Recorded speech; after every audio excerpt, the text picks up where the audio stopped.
Honourable members, we have a quorum. I now invite the Governor for Central can lead us with prayer.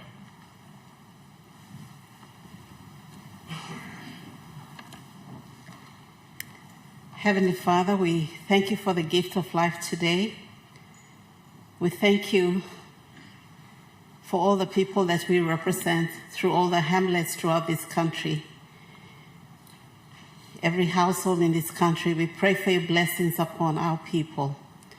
We pray also for your blessing upon the leaders that are mandated to be their voice in this floor of Parliament. We thank you for your many blessings and for the many leaders that have passed through this house and the decisions that they have made for the betterment of this country and its people. And I pray today and seek your wisdom, your understanding and your knowledge upon all of the leaders who are present today in this chamber and those who are not able to attend today, to be able to lead our people in the ways that you intend for us to lead them in this country. I also ask you to forgive us for all the transgressions that we have made as leaders during our term of Parliament. Forgive us our sins, forgive the sins of people that we represent also. But we thank you for this great country, and we thank you for all the blessings that you have endowed on us in our country. Let us pray the Lord's Prayer. Our Father, who art in heaven, hallowed be thy name. Thy kingdom come, thy will be done on earth as it is in heaven. Give us this day our daily bread, and forgive us our trespasses, as we forgive those who trespass against us. And lead us not into temptation, but deliver us from evil. For us is the kingdom, the power and the glory, forever and ever. Amen.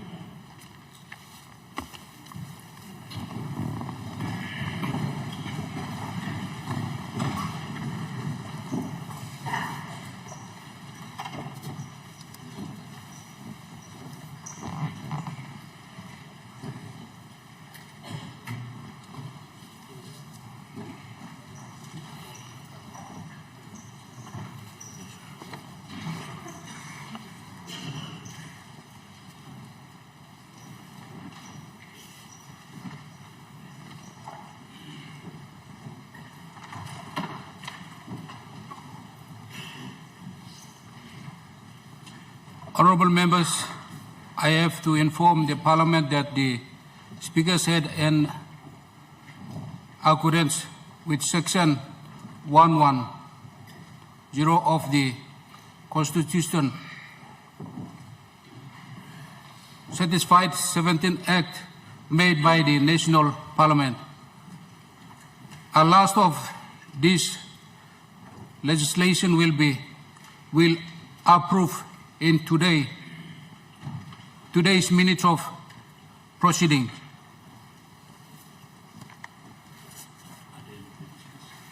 Clerks, any petition notices? Clerk. The Prime Minister gives notice that he shall present a bill for an act to amend the Prime Minister and National Executive Council Act 2002 and for related purposes.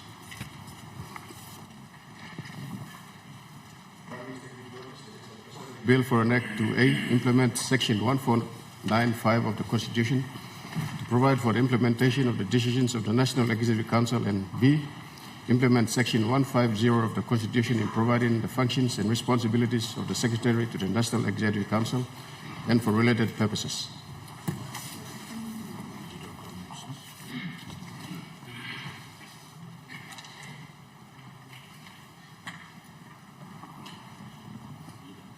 Leader of Government Business. Acting Speaker, I ask leave of Parliament to move a motion without notice. The question is that the motion be is leave granted.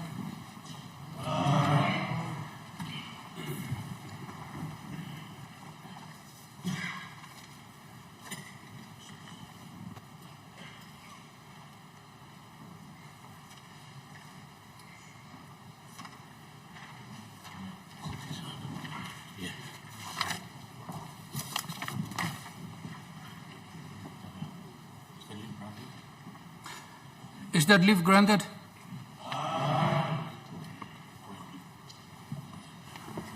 Leader of Government Business. Acting Speaker, I move that so much of the standing orders be suspended as would prevent Order of the Day number 126, Government Business, being called on forthwith.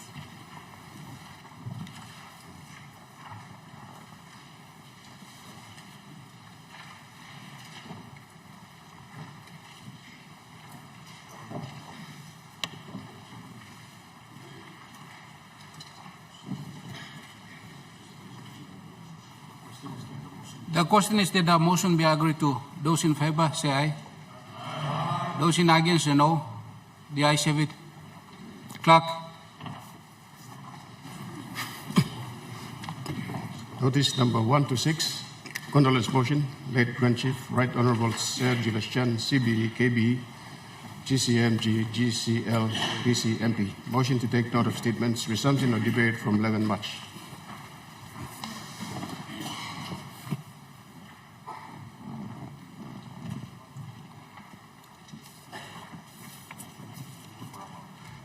Member for Rabaul. Thank you, Mr. Acting Speaker, for giving me this opportunity to pay a tribute to the late Grand Chief, Right Honorable Sir Julius Chan. Mr. Acting Speaker,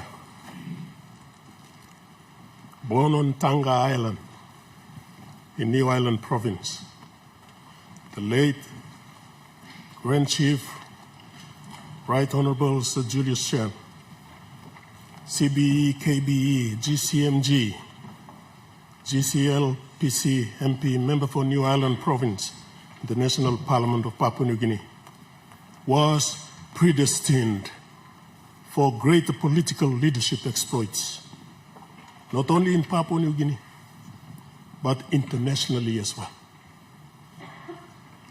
While growing up, he would spend some time in Rabaul, living and doing business, whilst at the same time using the opportunity to get to know our East New Britain political leaders, then in the likes of late Stanis Toliman, late Martin Tobadek, late Oscar Tamur, Sir John Caputin, late Melchior Tomot, late Herman Tobaining Sr., and the different political groupings and organizations such as the Mataungan Association, the Warbete Kivung, and other political groupings that were then becoming very vocal for independence in the midst of colonialism and tribalism. Late Sir Julius Chan attained political understanding with all the leaders of East New Britain Province. Late Grand Chief, Right Honorable Sir Julius Chan was exposed to the politics of human governance since he was born. The politics of human governance was in his blood. He could not live without it. His parliamentary political exploits began in earnest since he entered the House of Assembly in 1968. I was doing Form 2 then in Kerevet High School. We have heard tributes on this floor of Parliament yesterday about the years he served in the House of Assembly since 1968, then in the National Parliament since self-government in 1973, and through to independence in 1975 and beyond until his passing last January. During his terms in parliamentary politics, late Sir Julius Chan exuded so much political passion for the political growth and democratic maturity of Papua New Guinea and its citizens. So much so that he kept watch for suitable human resources, for advice, more especially during his 2 times tenure as Prime Minister of Papua New Guinea. Many of us could see that he wanted to achieve much for Papua New Guinea during the 2 times he was Prime Minister, and even when he was out of Parliament. He passionately loved Papua New Guinea and its citizens. He was a rare species, a very deep political thinker, full of political knowledge, political wisdom, and political understanding. He was the economic wizard of Papua New Guinea, who introduced our monetary currencies, Kina and Toya. He was truly a rare visionary leader, wanting to take Papua New Guinea to greater heights of social, economic, and political prosperity. That's the legacy he has left us. In 2002, never mind his not being in Parliament then, late Grand Chief Right Honourable Sir Julius Chan, in pursuit of his vision, grabbed the opportunity to endorse me for the Rabaul open seat in the national general elections. He did not stop at my declaration as the new member for Rabaul Open. He went further and made me leader of the People's Progress Party. Then, as a political warrior, as political warriors would do, he went further into discussing with then Prime Minister, late Grand Chief Sir Michael Thomas Somare, who the Deputy Prime Minister was going to be during the formation of government then. They put their heads together, these 2 powerful nation builders, and made the appointment of a Deputy Prime Minister to the Somare government then. Late Grand Chief Right Honourable Sir Julius Chan was a political mastermind. Papua New Guinea was his, and late Grand Chief Sir Michael Thomas Somare's, to build pursuant to their noble vision of a strong nation. Their mission was to use whatever human resources they deemed fit to engage. An example is our current Prime Minister. To attain that noble vision, great visionary leaders like them, late Sir Mekere Morauta, late Sir Rabi Namalio, and many more with them, have gone never to return.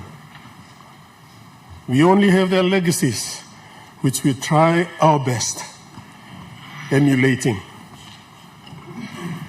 After my removal as PPP leader, late Grand Chief Right Honourable Sir Julius Chan continued to show to me in numerous occasions, in numerous ways, whenever we would meet, his unwavering belief in good quality leadership for Papua New Guinea. He gave me the opportunity to be a leader of the people of Rabaul district. And it happened. He gave me the opportunity to be the Deputy Prime Minister of Papua New Guinea. He gave me the opportunity to be the Minister for Foreign Affairs and International Trade then.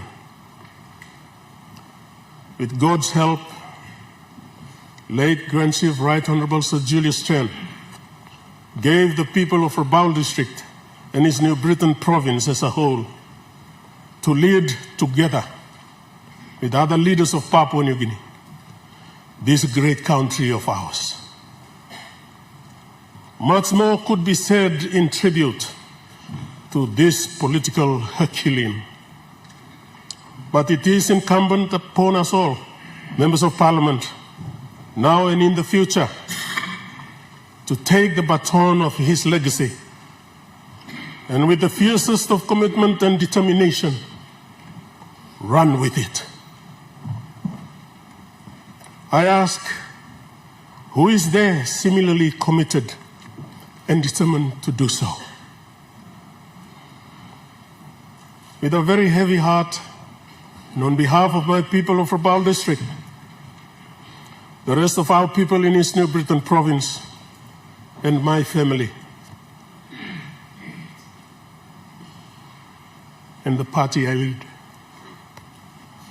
I convey to Lady Stella Chen, daughter Vanessa, sons Mark, Byron, and Toya, brother Michael Chen, and the rest of the Chen family, Minister for Civil Aviation, Minister for Treasury, the acting governor and his deputy of New Ireland Provincial Government, and the rest of the people of New Ireland Province.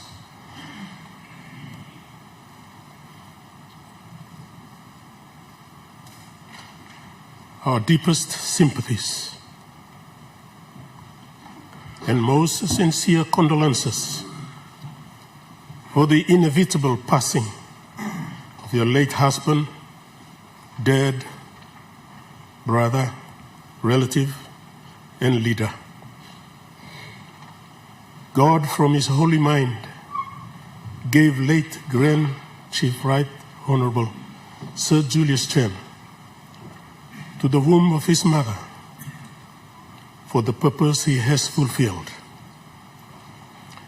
And only God himself, through his sovereign, uncreated being, took him away from us last January. May his soul rest in eternal peace. Thank you, Mr. Acting Speaker. A regional member for Morobe.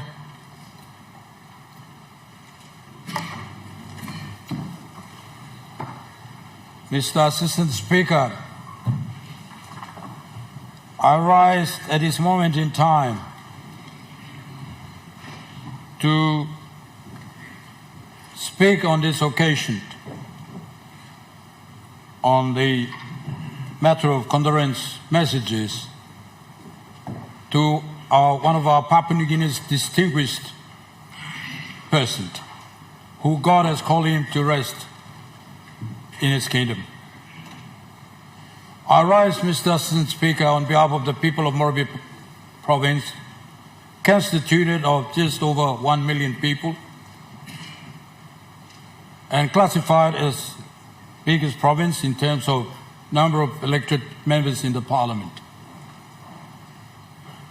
Mr. Assistant Speaker, I wasn't here yesterday because I felt physically sick. But good enough, I watched the speakers through the television, which was televised throughout the nation of Papua New Guinea on this item or this matter of condolence messages. Mr. Assistant Speaker, I had the benefit of hearing and listening to all of the speakers who spoke yesterday. I fully concur with the substance of their speech, messages they delivered yesterday. They did so very well. They covered so very well. And I hope the nation of Papua New Guinea, who saw and heard yesterday, also had the benefit of seeing and hearing And I'm satisfied beyond reasonable doubt that what needs to be said, Mr. Assistant Speaker, what needs to be said on this great man was said yesterday.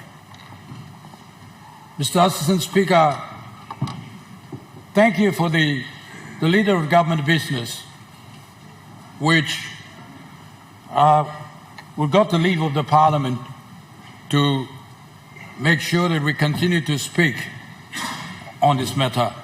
I thank him. And thank you, Mr. Assistant Speaker, for providing me the opportunity to speak today. Mr. Assistant Speaker, I rise and stand here also as a Maimai of the New Island. In May last year, I went to a village called Condolence for a friendly visit. I did make friends with the Sir Julius Chan and the members of the New Island electorate, but I just went there because this country is mine, so out of interest, Mr. Assistant Speaker, I went to a visit Condolence village with a friend.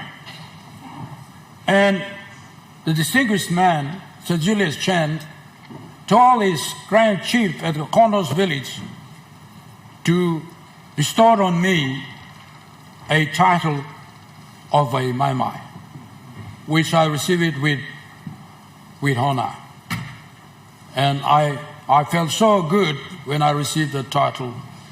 And I speak as a Maimai today in this floor of the Parliament. Mr. Assistant Speaker, Sir Julius Chan is a very good friend of mine, very, very good friend of mine. And Sir Julius Chan has also made, in fact, Sir Julius Chan, he said to me when his brother, George Chan, who operated his business Anta compound, he died, and he happens to be my friend, good friend. So on the occasion of his funeral service in Leh, Sir Julius Chan came to Leh, and he's such a person that I respect him fully. I treat him as my Masara. I don't want to go close to him and Masara. Very important man, a special man. But he came close to me, and he told me that you are my hero. So I stand here also as a Maimai, and I also stand here as Sir Julius Chan's hero, Mr. Speaker, Assistant Speaker. And I said, I don't deserve that hero. But he said, no, you're my hero. Like it or not, take it, he said. And so I take it as his hero. His hero because he said that Papua New Guinea government has signed an agreement which was converted into an act of parliament to bring the Australian federal policy into this country, bridging the constitutional section of the Constitution of Papua New Guinea, and nobody stood up. Nobody stood up to defend the Constitution of this country. If I was in Parliament, I would have joined you, but you did. And you proved it beyond reasonable doubt. You proved it in the Supreme Court that the Australian government and Papua New Guinea government have breached and seriously breached the constitutional provisions of the Constitution of this country. And for that reason, Sir Julius Chan, the man I consider him as a Masala, a very special man, he made me his hero. He said, you fought it. You fought the government of Papua New Guinea. You fought the government of Australia. You proved them beyond doubt that there was a serious breach of the Constitution. On that basis, I regard you as my hero. Mr. Speaker, Assistant Speaker, he said it and I feel honored at that time. Coming from somebody whom I regard him as so special. Very special in this country. God brought this man. God brought Somare, Sir Julius Chan, Ebi Olawale, Mauri Kiki, and all the other leaders, Papuan leaders, Ruben Tareka, Sete Yabo, all those people, Peter Luce, those people at the time when we were just so scared of the Europeans. We thought they were masters and they're too superior. We're not close to them. Anything that they say is right. And anything what we say is must be wrong or half true. Mr. Speaker, Assistant Speaker. And they stood up. They stood up forcefully with determination to make sure that we acquire political independence of this country. They did. Nobody did it. They did. Of course, there are other leaders, but they're at the forefront of our country. And they stood to make sure that we gain our political independence and we enjoy freedom now. We have the Constitution of this country, which is supreme law, governing everything in this country. On top of that, we have a right to the freedom enshrined to us by the Constitution of this country or by the Declaration of the United Nations. We have it. And these are the leaders. And one few in the forefront includes Sir Julius Chan. And Sir Julius Chan was the one, Mr. Assistant Speaker, Sumare appointed him. Sir Julius Chan was sitting where the member for Bulolo is sitting. Before he passed away, he told me that I am the one. I represented Papua New Guinea in the United Nations in 1974. I was the one who did it and told the United Nations, nations of the world, that territory of Papua New Guinea was ready for political independence. I did it. Nobody else but I did it, he said. And just imagine, when we were worried we're going to get independent, there's some forces said we shouldn't get independent, some forces that we should, some sitting on the fence. But he, with determination, in the flow of the United Nations, told the United Nations, nations of the world, that we qualify, we're ready to gain independence. And eventually, the United Nations granted permission, and the Australian, under God Whitlam, gave us the political independence. This is a man that we should respect him. Respect him high. In this country, in this generation and generation to come, we should remember him. That he did. Second thing that he did, I had my governor for NCDs had said yesterday, but it doesn't stop me from saying it, just in case you forget. He was a leader. He stood up for Melanesian countries. He stood up. And he had the request of his brother, Melanesian brother, Walter Lennie, fighting, not him, but Jimmy Stephen, the rebel, at that time, fought with Walter Lennie, a genuine contender for Prime Minister of the new country, new nation of Vanuatu. Mr. Assistant Speaker, if he was fighting, he led the team to fight with him. And he asked the government of Papua New Guinea at that time, Sir Julius Chan was the Prime Minister at that time. Chief Sumare and the opposition, they chickened out. But the man stood. He stood. He said, he's a Melanesian brother, and he needs our help, and we support him. And the troops were sent to Vanuatu, and they fought with Jimmy Stevens' team, and they put them off. At that time, our army was formidable, very formidable. Even the Australians and New Zealand discouraged it, but one Melanesian leader stood up for a Melanesian brother.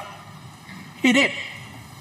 And we finished off Jimmy Stevens' line, and Walter Lennie was able to form the government, the first government of Vanuatu. And today, our defense force is almost like ordinary public servant.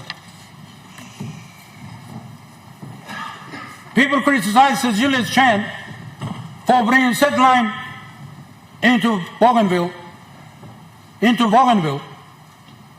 He brought set line into Bougainville simply because our army was not formidable at that time when we sent them to Vanuatu to fight with Jimmy Stevens. That is the reason why, Mr. Assistant Speaker, he brought in set line. And he thought that with the set line we'll finish it off. Because the government of Serabi Namaliu fighting a break, fighting a break, fighting a break. They're making the rebels become too strong. That is why Sir Julius Chen had to bring in satellite. And nobody should criticize him. Nobody should criticize him. He said the best he could do, he did it at this moment in time. He did it. And we should respect him, Assistant Speaker, for what he did. And it is the first war we have won. First war we have won with outside of this country. First war. And there is the potential. If we should increase or build our army to a formidable force, we can win any war in this Pacific.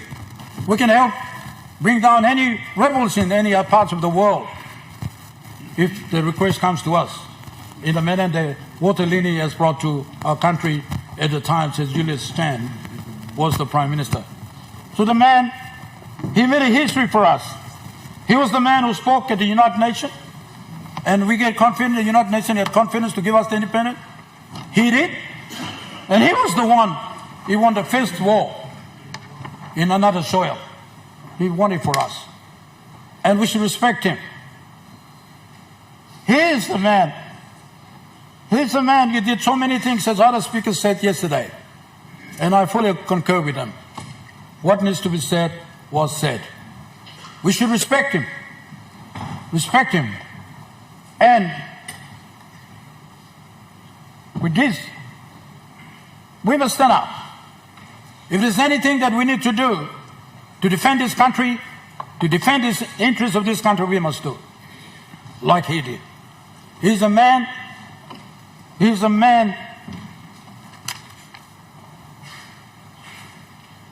I will describe him, and finding it difficult to describe him. And God bring him in. God through and bring him in. Want them all leaders, ask them yarim regional member long, East New Britain, Mr. Tobani, he passed away. He was one of the strong Tolai leader at that time. Very forceful Tolai leader. They're fighting for the rights of the people of Tola. And he also supported them. Long course, long all. They didn't succeed in Matangan Association course, but they came together to form the government.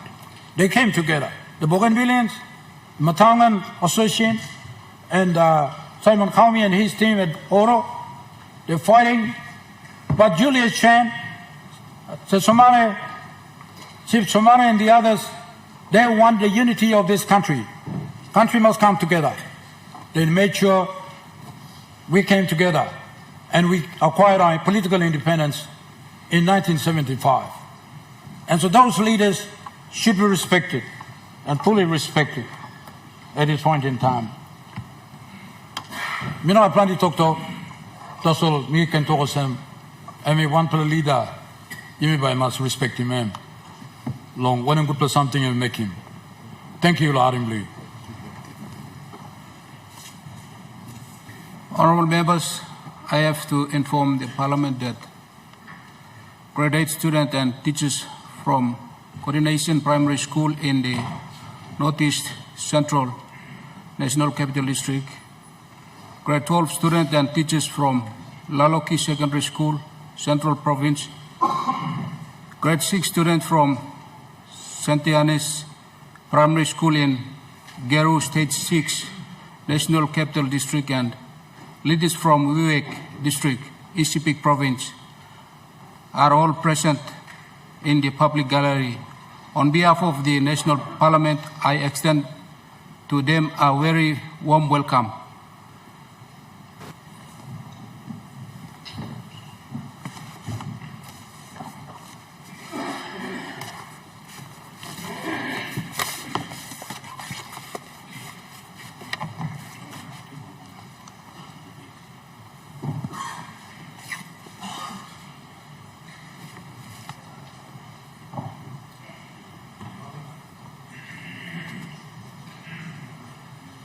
Member for Kerawagi.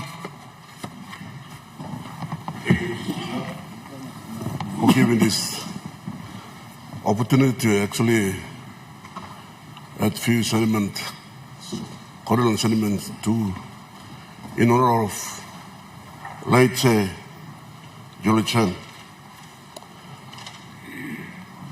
Mr. Speaker, on behalf of the people of Karawaki and Shimbu, I rise today to acknowledge and honor the great founding fathers of our nation, who through their unwavering dedication, vision, and leadership paved way for the birth of Papua New Guinea as a free and sovereign nation. Our forefathers and we should continue to be a country of opportunity, peace, and prosperity for all. Mr. Speaker, our forefathers are true example of visionary leaders. Through their unwavering dedication, courage, and wisdom, worked tirelessly to secure the independence and sovereignty that we are now privileged to enjoy today. Their sacrifice, determination, and collective vision for a unified and free nation laid the foundation for Papua New Guinea we know and love today. Mr. Speaker, as I speak today, Papua New Guinea stands as a testament to the strength of leadership and governance in the face of immense diversity. With over 800 languages and countless cultures spread across the highland, our nation has woven together a tapestry of identities and traditions, unified by the shared visions of a prosperous and peaceful country. I treasure and value our forefathers' wisdom's commitment and dedication for this nation. Lead us, what will be our footprint for our future generation? Just the same way we acknowledge and appreciate our forefathers, their leadership. Mr. Speaker, the leadership that has guided us through this journey from the time of our forefathers to the present has been instrumental in fostering a sense of unity in our diversity. Despite our differences in languages, culture, and customs, our forefathers have embraced the spirit of one nation, one people, one country. A powerful reminder that our strength lies in our collective will to build a unified, vibrant nation. Mr. Speaker, as we reflect our forefathers' contributions, we are reminded that the freedom and opportunities we have today are a result of their hard work and commitment to a better future for all. The legacy of our forefathers may continue to inspire us, guide our nation forward with the same sense of unity, pride, and purpose. As a national leader, let us stand together as one people to honor and appreciate the sacrifice of our forefathers who paved the way for our independence, and let us continue to build on their vision for a prosperous and united Papua New Guinea. Mr. Speaker, the dreams of our forefathers to be unified, prosperous, and independent nation should continue to guide us as we honor their memory. As Papua New Guineans will celebrate this significant milestone in our nation's journey in some months' time, let us reflect on the vision and sacrifice those who have passed. May we honor their memory by continuing to work together as one people to build Papua New Guinea. To our founding fathers and leaders who have passed away, we salute you. Your wisdom, strength, and dedication to this nation will never be forgotten. I hereby acknowledge late Sir Michael Thomas Samurai, father of the nation, late Kono Manak Akaundo, late Sir John Guys, late Yambogo, late Sir Peterlus, late Sir John Capitan, late Matthias Tolman, late Paul Lapun, late Baimo Sali, late Thomas Cavalli, late John Poi, late Orokiki, late Ebia Holowale, just to name the few. On behalf of the people of Kerawagi, I wish to express our deepest condolence on the passing of Sir Julius N. on the 30th of January 2025, our true statesman, one of the Papua New Guinean most significant leader. Sir Julius' contribution to our nation through his leadership, vision, and dedication to the development of Papua New Guinea have left an indelible mark on our history. His work in saving the political and economic landscape of our country has had a lasting impact. And he will be remembered as a pioneer of our independence and progress. As this time of sorrow, we the people of Kerawagi stand with his family, friends, and all those who were touched by his leadership and kindness. We mourn his loss, but we also celebrate his legacy, which will continue to guide and inspire future generations. May Sir Julius rest in peace, and may his family find comfort in the outpouring of love and respect from the people of Papua New Guinea. Mr. Speaker, I rise today not only to honor the founding fathers and national leaders of Papua New Guinea who passed away, but also to acknowledge and express our deepest respect to their families as well. While we celebrate the immense contribution these leaders have made in saving our nation, we recognize the sacrifice made by their families. These individuals submitted their loved ones to time and great hardship. Dedication and service to our country. Their losses is felt, and not only in the nation, also within the hearts of the families who stood by these guerrillas through their journeys. To the families of our founding fathers and national leaders, we offer our heartfelt gratitude. Your loved ones' legacy lives on through you, and their contribution continue to save the future of Papua New Guinea. We acknowledge the pain of your loss, and we stood with you, remembering the unwavering commitment to the nation. May you find strength and comfort in knowing that the work and sacrifice you have loved once have left an enduring impact on the nation. They will build, we will continue to honor them and uphold the values they instill in our country as we towards our future that reflects the vision they set forth. To the families, we offer our deepest condolence, our appreciation, and our unwavering support. Mr. Speaker, in 1963, Kono Makaundo addressed an audience at Canberra, Australia with these famous words, as I quote, "In my village, I'm a chief among my people, but today, I stand in front of you like a child. And when I try to speak in your language, you laugh at my words.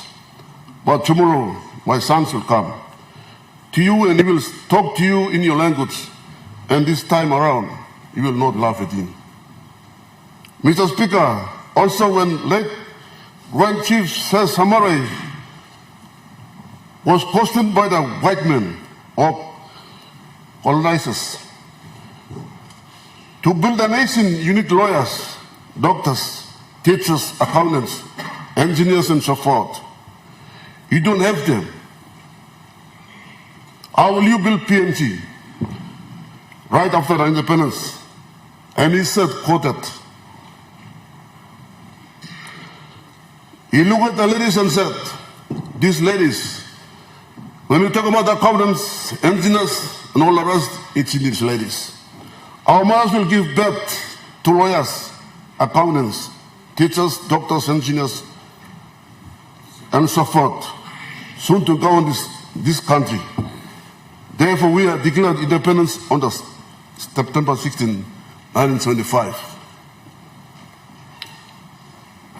This quote from late Kono Magando and Great Chief Chemagal Samare are solely words of wisdom, but during that time and moment, it must have been considered as a joke.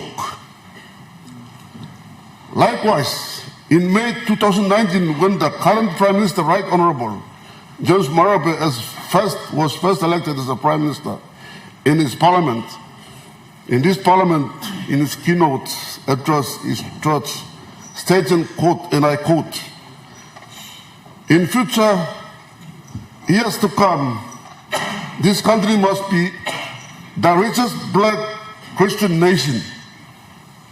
Mr. Speaker, the statement by Prime Minister James Marape may stand a joke today. But in the 50 years from now, our future leader may quote this for reflection, aspiration, and appreciation. As leader, we must think and dream big, challenge ourselves, and their challenges will guide us, our focus and necessity to build a great nation. Mr. Speaker, every one of us in this House must leave a legacy for our people to be grateful of, and our future generation leaders to appreciate and continue to build, so our people can be proud of Papua New Guinea and call this land our home. And I press our leadership and governance in years to come. Let's learn from our forefathers. Mr. Speaker, today I am proud to be with the political party that delivered the independence, PANCO. With most of our great leaders and forefathers mentioned earlier, we are part of to deliver political independence. And it is in order and fitting for PANCO to lead the 50 years anniversary and strategy for the next 50 years. Thank you, Mr. Speaker. The original member for Enga. Thank you, Mr. Speaker. Thank you, Mr. Assistant Speaker. I also rise to join the Prime Minister, Deputy Prime Minister, and other esteemed members of Parliament on behalf of the people of Enga Province and the Enga Provincial Government and my family, to offer our deepest and most heartfelt condolences on the passing of a true statesman, a visionary leader, and a man who dedicated his life to service of Papua New Guinea, the late Grand Chief, Right Honorable Sir Julius Chan. The nation mourns the loss of another of our founding fathers, a political titan whose life and influence has shaped the fabric of our country. We extend our deepest sympathies to Sir Julius' family and to the people of Namatanai and New Ireland Province, who entrusted him with that representation for so many years. We acknowledge with gratitude the sacrifices the family has made, allowing Sir Julius to dedicate his life to the service of our nation. Sir Julius Chan was more than just a politician. He was an institution. His commitment to indigenous economic empowerment and local ownership of resource was unwavering. He understood the need for Papua New Guineans to control their own destinies and to benefit from the wealth of their land. His leadership in bringing about provincial government decentralization reforms in 1996 is one testament to his belief that this country must stay united. On the other occasion, when he stepped aside on the Sandline issue, we as a nation must realize that he made that decision as Prime Minister of this beautiful country. And as Prime Minister, he had to make a decision for the interest of Papua New Guinea. And so, on the Sandline issue, we must realize that I think, from the outset, I think he made the decision for the purpose of maintaining unity for Papua New Guinea. I recall with sincere appreciation Sir Julius' vital support to me and the Enga provincial government in 1996 during a period of significant instability in Enga province. His intervention and support as the then Prime Minister were instrumental in restoring order and establishing the foundation for the stable leadership that we enjoy in Enga province today. A stability that laid the foundation for growth and development in the last 28 years. Mr. Assistant Speaker, Sir Julius' leadership was not without challenges. As I said earlier, his decision to step aside after the Sandline crisis in 1997, a deeply personal and painful decision he made. While controversial as it was, demonstrated a profound respect for the institution of government, to upholding the principles of good governance and accountability, and the will of the people. It speaks volumes about his character and serves as a powerful reminder to us all that true leadership sometimes demands the most difficult choices about always prioritizing the nation's interest and integrity above personal ambition and gain. How then do we, the current generation of leaders, honor the legacy of Sir Julius Chan and Grand Chief Sir Michael Thomas Samari? We do so by embracing the values of his champion. We embrace the values he championed: integrity, accountability, and a deep respect for the institutions and laws that govern our nation. We must follow example and strive to build a stronger, more prosperous, and more united Papua New Guinea. Let his life and example inspire us to be better leaders, better citizens, and better stewards of this great nation. Let us rededicate ourselves to building a Papua New Guinea that reflects the vision and the dedication of Sir Julius and our great leaders that have gone before us. To Sir Jay's family and the people of Namatanai and New Highland, the people of Enga province offer our heartfelt appreciation for the lifetime service he dedicated to our people and our beautiful country. Thank you for sharing him with us.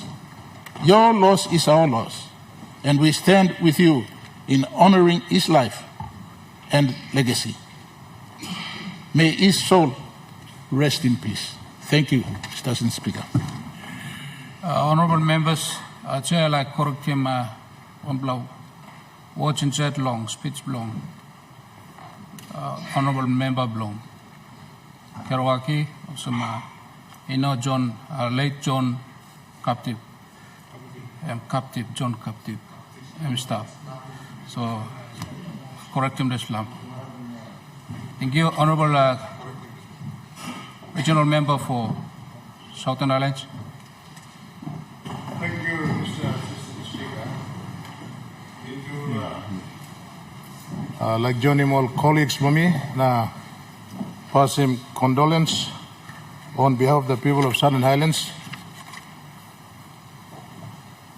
It is indeed with great sadness and grief on behalf of my people of Southern Highlands, which include the people of Nipukurubu, Mendi Munhiu, Imbongu, Kagurave, and Yelubu Pangia, whose members of parliament are present here, that I stand to convey to the people of Papua New Guinea, the people of New Ireland, represented by the Honourable Ian Lynn Stecky, and Honourable Walter Snobel, the people of Namatanai, to our mother, Lady Stella Chen, and to the children, Vanessa, Brian, Mark, Toya, our deepest, sincere condolences on the passing of our late father, Sir Julius Chen, Governor of New Ireland Province. Mr. Assistant Speaker, at this time, it would not sound good if I don't acknowledge my leaders who have accompanied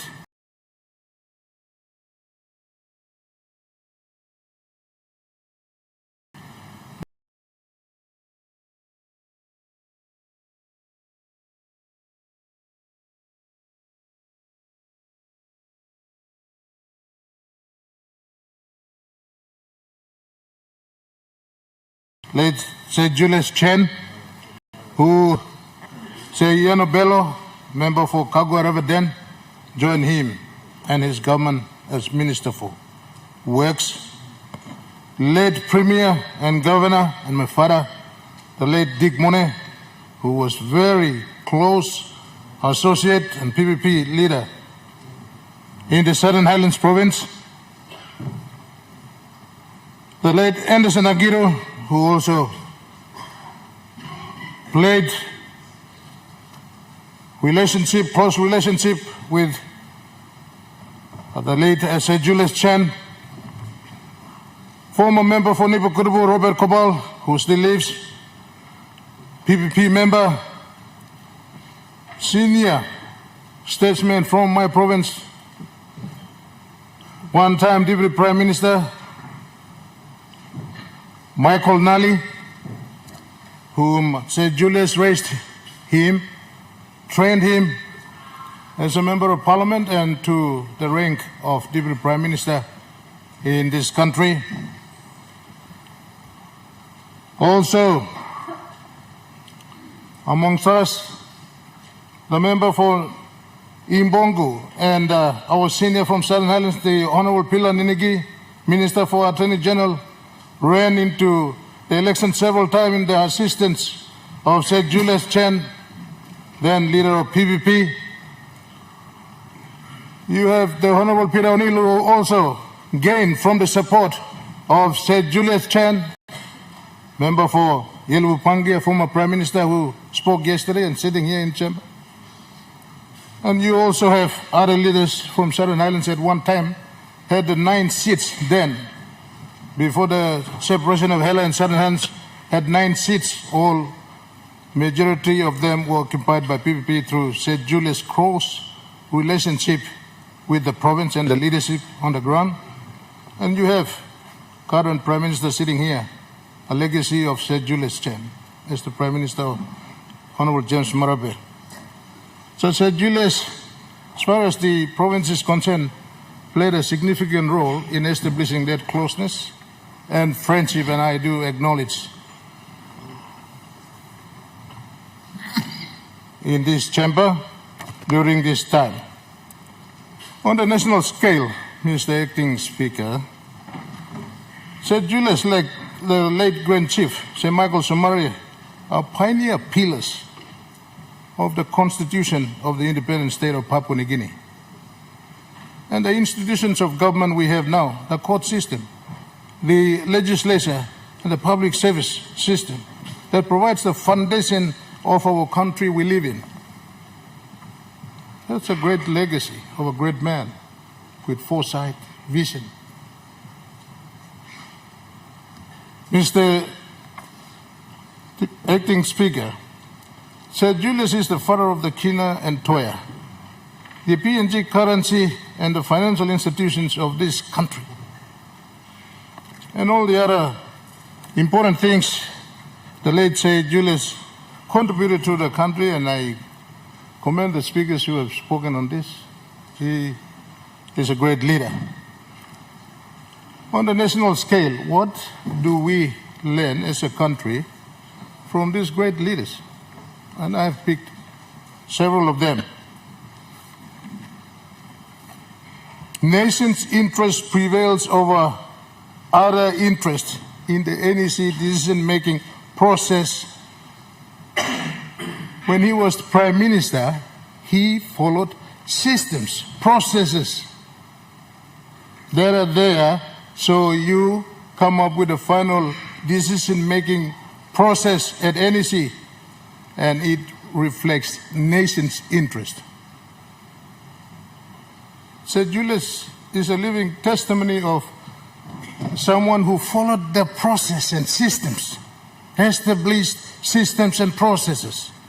When he was Prime Minister, he ensured the CACC process functioned so that when NEC decided on issues of national interest, it was the final version of scrutinized process that enhance and give value to nation's interest. So leadership today, we must learn to follow the systems and process as St. Julius has followed. Following the systems and process ensures nation's interest. And this is one of the challenges that we as leaders can learn from St. Julius. When he was Prime Minister and Chairman of NEC, he believes in the system, processes, and institution of government such as the CACC process for thorough policy scrutiny before announcement at NEC or cabinet level. This strict compliance protects the nation's interest through scrutiny process, which is a very fundamental process of decision making. As leaders like St. Julius, we must follow the process, simple process that matters to safeguard nation's interest.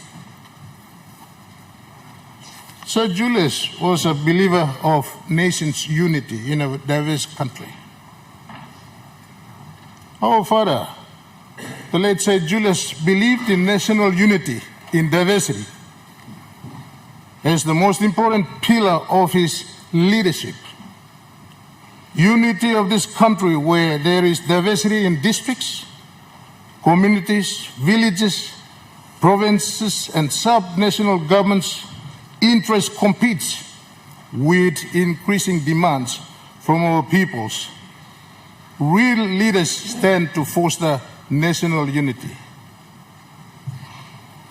If St. Julius, last man standing, passes on, the challenge to our leadership during our generation must command the respect from our people.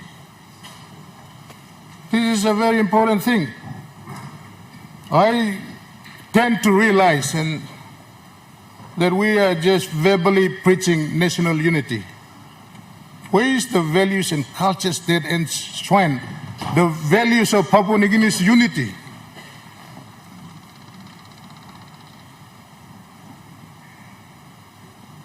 I believe there's been real quality of nation unity in St. Julius. Real leaders command the respect of the entire breadth and length of this country, and you stand for national unity over ethnic and parochial interests. Our people are there watching.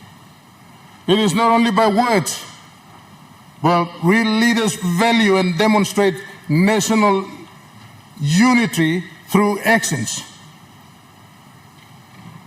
Sir Julius commanded national leadership.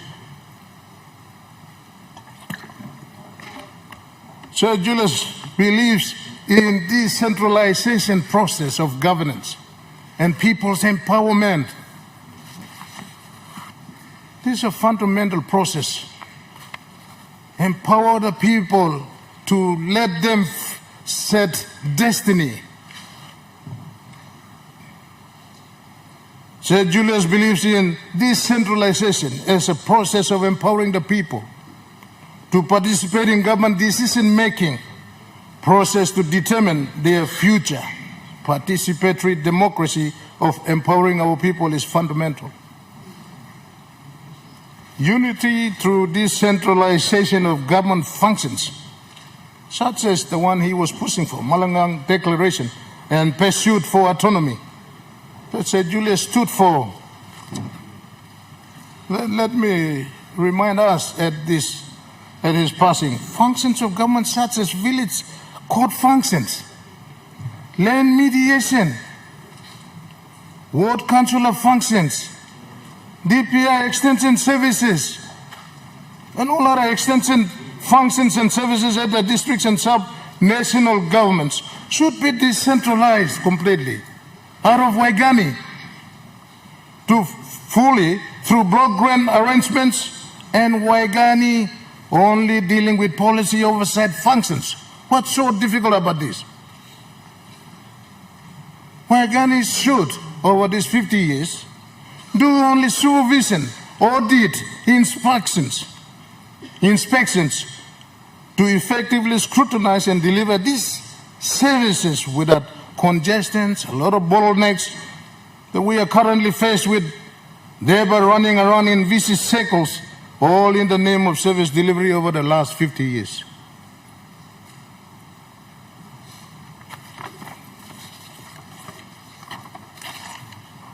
And 50 years, Mr. Acting Speaker, instead of 50 years celebrations and, various other things that we are doing, why can't we have government leaders are here to set vision?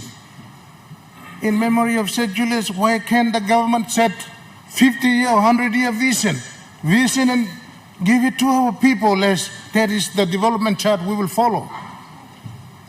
The Vision 2050, we are in midterm, I beg your pardon. We are in 2025 now, and I think our responsibility and fundamental duty of leaders is to set the vision. Sir Julius set the vision to bring us this far. It is incumbent on us to set a 100-year vision and set the course of development path for this country. At the back of a review of the 2050 vision, cascading it into the medium term that is reflected in the budget in terms of the medium term development plan, and set the course and give the country hope for a 100-year vision. And this is the way we should travel as Papua New Guinea. There would be a fitting 50-year anniversary had he lived, continued to live. Would be an ideal thing for the country to do. And having said that, Mr. Acting Speaker, I pass my condolence on behalf of my family and to the people from the people of Southern Highlands, whose members are represented here. He has led a legacy for us. I think we need to set the 100-year or 50-year vision, and setting the vision for development costs, setting the charter for our country is critically important, and that's the fundamental function of leadership. Thank you, Mr. Acting Speaker. The Minister for Higher Education and Member for Ongabena. Thank you, Mr. Speaker. Mr. Speaker, it is a profound honor for me, on behalf of my wife, my children, the people of Ongabena, the higher education sector, and of course the sports sector, to stand before this Parliament to pay tribute to one of Papua New Guinea's most distinguished statesmen, the late Sir Julius Chen. I extend my deepest condolences to his family, friends, and the people of New Ireland Province who have lost a true champion of progress and unity. Sir Julius Chen was a towering figure in our nation's history, a leader of immense wisdom, unshakable determination, and a deep sense of service to his people. He was a statesman whose vision and leadership laid the foundation for a prosperous and progressive Papua New Guinea. His contributions to our country are immeasurable, and his legacy will stand the test of time. Deputy Speaker, Sir Julius was instrumental in shaping the political, economical, and educational landscapes of our nation. As Prime Minister, his leadership was marked by resilience and foresight, guiding Papua New Guinea through some of its most challenging times.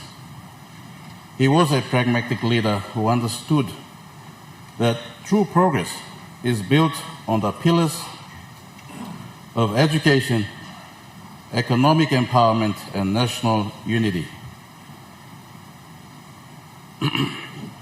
His administration saw the expansion of higher education through the establishment of universities such as the University of Goroka, Divine Word University, Pacific Adventist University, and the University of Natural Resources and Environment. This legacy of educational growth continues today with the establishment of 3 new universities, further advancing Papua New Guinea's intellectual and professional capacity. Sir Julius understood that investing in higher education was the surest way to secure a strong and prosperous future for our country. He firmly believed that education was the cornerstone of national progress, empowering individuals with knowledge, skills, and critical thinking abilities necessary to drive economic and social transformation. Through his visionary policies, he championed the development of institutions that not only provided academic excellence, but also cultivated leadership, innovation, and national pride among Papua New Guineans. His dedication to education ensured that generations would have the opportunity to thrive, contribute meaningfully to society, and elevate Papua New Guinea's standing on the global stage. Beyond his contributions to education, Sir J was an economic powerhouse architect. His vision for economic diversification and financial stability positioned Papua New Guinea as a key player in regional and global markets. His policies on fiscal responsibility and resource management strengthened the nation's economy, setting the stage for sustainable growth. He understood that economic independence was crucial to national sovereignty, and he worked tirelessly to implement policies that safeguarded the nation's resources while maximizing their benefits for future generations.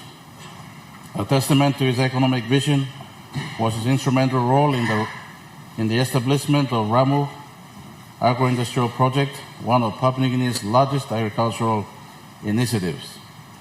Under his leadership, the Ramu project became a cornerstone of the country's agro-industrial development, creating employment opportunities, boosting agricultural productivity, and fostering economic self-sufficiency. He believed that agriculture was the backbone of our economy and sought to ensure that its full potential was realized for the benefit of future generations. Mr. Speaker, Sir Julius Chen was also a leader of profound diplomacy and an unwavering commitment to peace. He understood that true leadership is not just about power, but about service, not just about authority, but about unity. His ability to navigate complex political landscapes with wisdom and patience set him apart as a statesman of rare caliber. I recall asking him one time here in the Parliament if he was considering retirement. He looked at me with this characteristic wit and determination and said, "Son, my life and blood function on politics. I will die the day I retire, so I will work until I die." That was the spirit of Sir Julius Chen, unyielding, relentless, and unwavering in his dedication and commitment to the people of Papua New Guinea.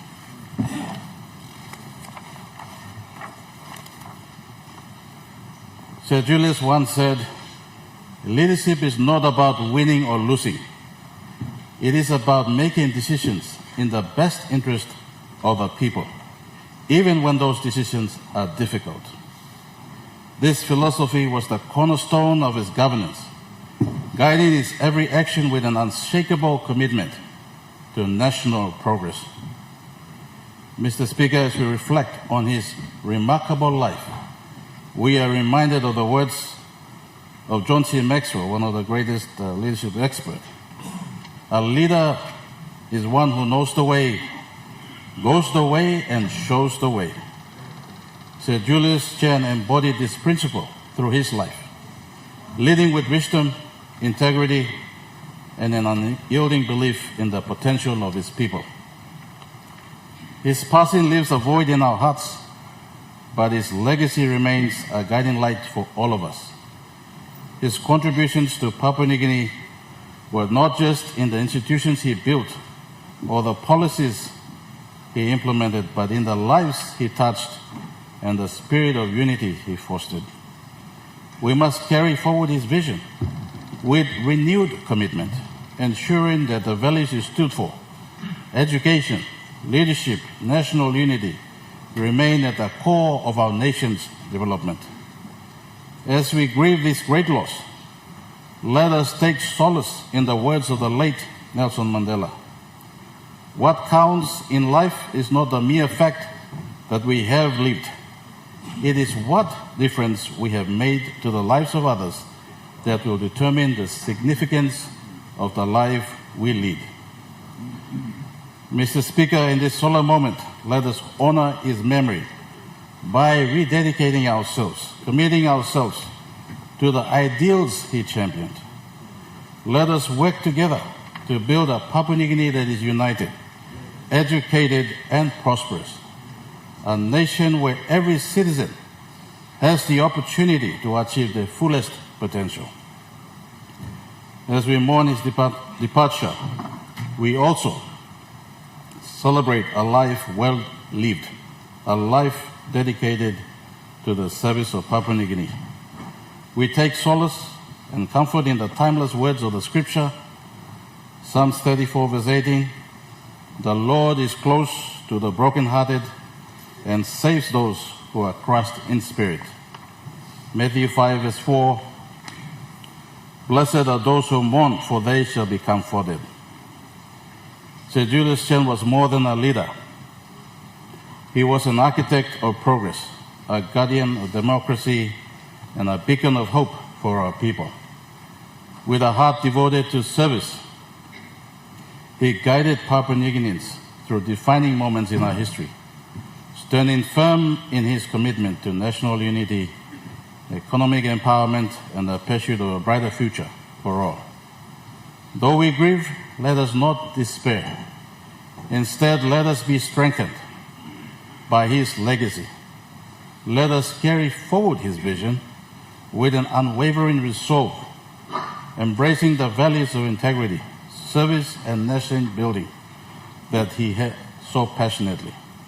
May his passing remind us that true leadership is measured not in years, but in the impact that it leaves on people's life and lives.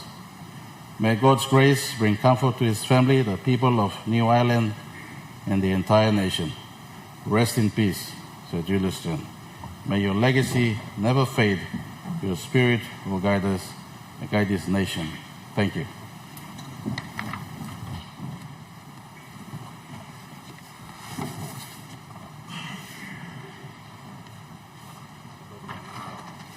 The member for Alatau.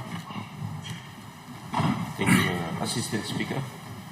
I too, on behalf of my people of Alatau, would like to pay a tribute to the passing of late Honorable Sir Julius Chen, Deputy Governor and leaders of New Ireland, Lady Stella, families and people of New Ireland. On behalf of my people of Alatau, the leaders, families, and supporters of People's Progress Party in the province, we want to pay our tribute in memory of a remarkable leader, the late Governor of New Ireland Province, an esteemed former and second Prime Minister of Papua New Guinea, who is also the founding father of People's Progress Party. His passing marks the end of an era and leaves a profound void in our hearts and the very fabric of our nation, Papua New Guinea. As one of the great men of this nation, his legacy transcends generations, a visionary, a dedicated servant of the people. He championed the rights and development of our communities, tireless favor ensuring that the voices of the people of New Ireland and Papua New Guinea was always heard. His commitment to the nation is incomparable and distinct. In his legacy as the Prime Minister and Finance Minister, he set up the Central Bank. He took over from the Commonwealth Bank of Australia and set up the Papua New Guinea Banking Corporation. He took PNG to the world and, of course, introduced our legal tender today. In one of his famous quotes, when asked about his view of holding the office of the Prime Minister, he said, and I quote, "I accept the burden and the glory of the office I hold, as I can see that Parliament is preserved. Of all the lessons we can learn as leaders and the people of this great nation, one of the simplest lessons that Sir Julius teaches and has lived is the lesson and the importance of time. In one of his lightest moments I had with him, he said, "Ricky, in New Ireland we try to be on time. Being on time for school, being on time for work, being on time for ceremonies are so critical. And this lesson, I hope, will transcend throughout this nation." He championed the rights of development of our communities with tireless efforts, ensuring that the voices of his people are heard. His commitment to education, healthcare, sustainable development is a testament on his belief in a brighter Papua New Guinea. He fostered a spirit of collaboration, uniting our diverse communities under the banner of progress by inspiring countless individuals to dream bigger. He instilled a sense of hope and resilience that will resonate for years to come. His emphasis on unity and respect has left an inedible mark on our nation's effort for progress. As we reflect on his life and invaluable contributions Let us honor his memory of continuing vital work that he has begun in building a brighter future for New Ireland and the people of Papua New Guinea. His legacy also extended to Milne Bay province, where he also mentored some of our sons and daughters into politics under his leadership. May his spirit also guide us as we carry forward his vision of hope and the development, ensuring that the light he ignited in our hearts will continue to shine.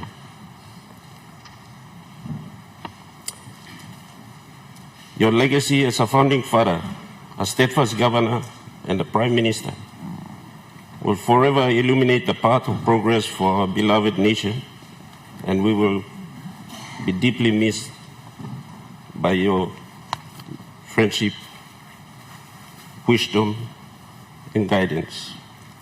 In his biography, Playing the Game, he reminds us, the new generation leaders, is to play the game, but play to win. Play to win not for ourselves, but playing it to win for our people. On behalf of my people, I convey our deepest condolence to the people of New Ireland, the families. May the good Lord bless you all, and I believe that the spirit of our forefathers will continue to illuminate in our hearts as we continue to serve our people in this honorable house. Thank you, Assistant Speaker. The member for Kappa. Thank you, Mr. Assistant Speaker, for giving me this opportunity on this profoundly sad and yet momentous occasion to speak. I humbly stand before you in this Parliament on this somber occasion on behalf of my family and the people of Kappa, and also speaking here as the Chairman of Constitutional Law Reform Commission. Mr. Speaker, the late Assistant Speaker, the late Sir Julius Chen lived truly a remarkable life of birthing this country and lived with it until it reaches his 50 years of age. His name has become a household name, loved by all Papua New Guineans across the country, and many have lovingly referred to him as a father or father of the nation. Some of us have gone through schools and learned on social science about the founding fathers of our nation, and never thought in our wilderness dream to be working with one of them, myself as an example. Rubbing shoulders and serving our country together. Mr. Speaker, I consider myself a very privileged person, and I'm sure other leaders feel the same, to be serving our country beside this remarkable leader. Whether he is serving on the government side or the House of the Opposition, all members of Parliament and ministers continue to look up to Sir Julius Chen for his words of wisdom, accept his counsel with humility and respect. Mr. Assistant Speaker, the late Sir Julius Chen is truly a man of principle who lived his life the fullest. He and his comrades had a vision to see that this country continues thrive politically and economically in order to achieve that the country must work towards unity.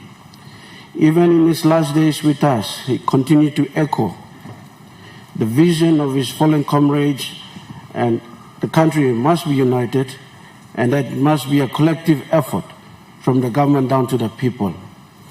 In one of our work trips to Kevian, we had the pleasure of visiting the office of late Sir Julius Chen and discussed with him the work that we were doing on the review of the form and system of government. In his contribution to the discussion on the kind of country and system of government that he would like to see after 50 years of independence, he stated the following, and I quote, "PNG cannot continue on the down path it is going or we won't be together some years from now. We must do something. New Ireland province is going autonomous because we need to bring out the anchor to hold together the country. The anchor is autonomy. So we are going for autonomy. Mr. Assistant Speaker, Sir Julius, or Sir J, as he is fondly known, believes that this approach of the decentralized system will empower provinces to be able to reach the full potential, especially economically, and achieve the best for their people, yet maintaining national unity as part of Papua New Guinea. His views on decentralization and empowerment of provinces could not just be overlooked. His views carry deep wisdom that were tried and tested through deep decades of experiences in PNG politics. Mr. Assistant Speaker, CLRC was fortunate to capture Sir Julius' wisdom and carefully considered it in developing the final report, including recommendations in the review on the form and system of government. Mr. Assistant Speaker, before 1975, according to the Hansard report of the House of Assembly, the leaders were more concerned about uniting the country of 1,000 tribes. The founding fathers tailored our constitution with the focus on the unity of the country. When the founding fathers felt that the unity was questioned in 2 years after independence, in 1975, provincial government system was introduced. In his last days, before he left us, he kept on fighting to ensure that our country is united, and the vision of his founding brothers are kept alive through our united country. In his last days, he introduced the Private Members Bill, pushing his vision and vision of his fallen brothers. Mr. Assistant Speaker, it is clear that even in his final days, Sir J hardly lost sight and touch of original theme of his country, a dream envisioned and championed by himself and rest of the founding fathers and mothers of this beautiful country. A dream forever etched in the national goals and directive principles in our Constitution. The 5 national goals and directive principles talk about integral human development, equality and participation, national sovereignty and self-reliance, wise use of natural resources and the environment, and Papua New Guinea ways.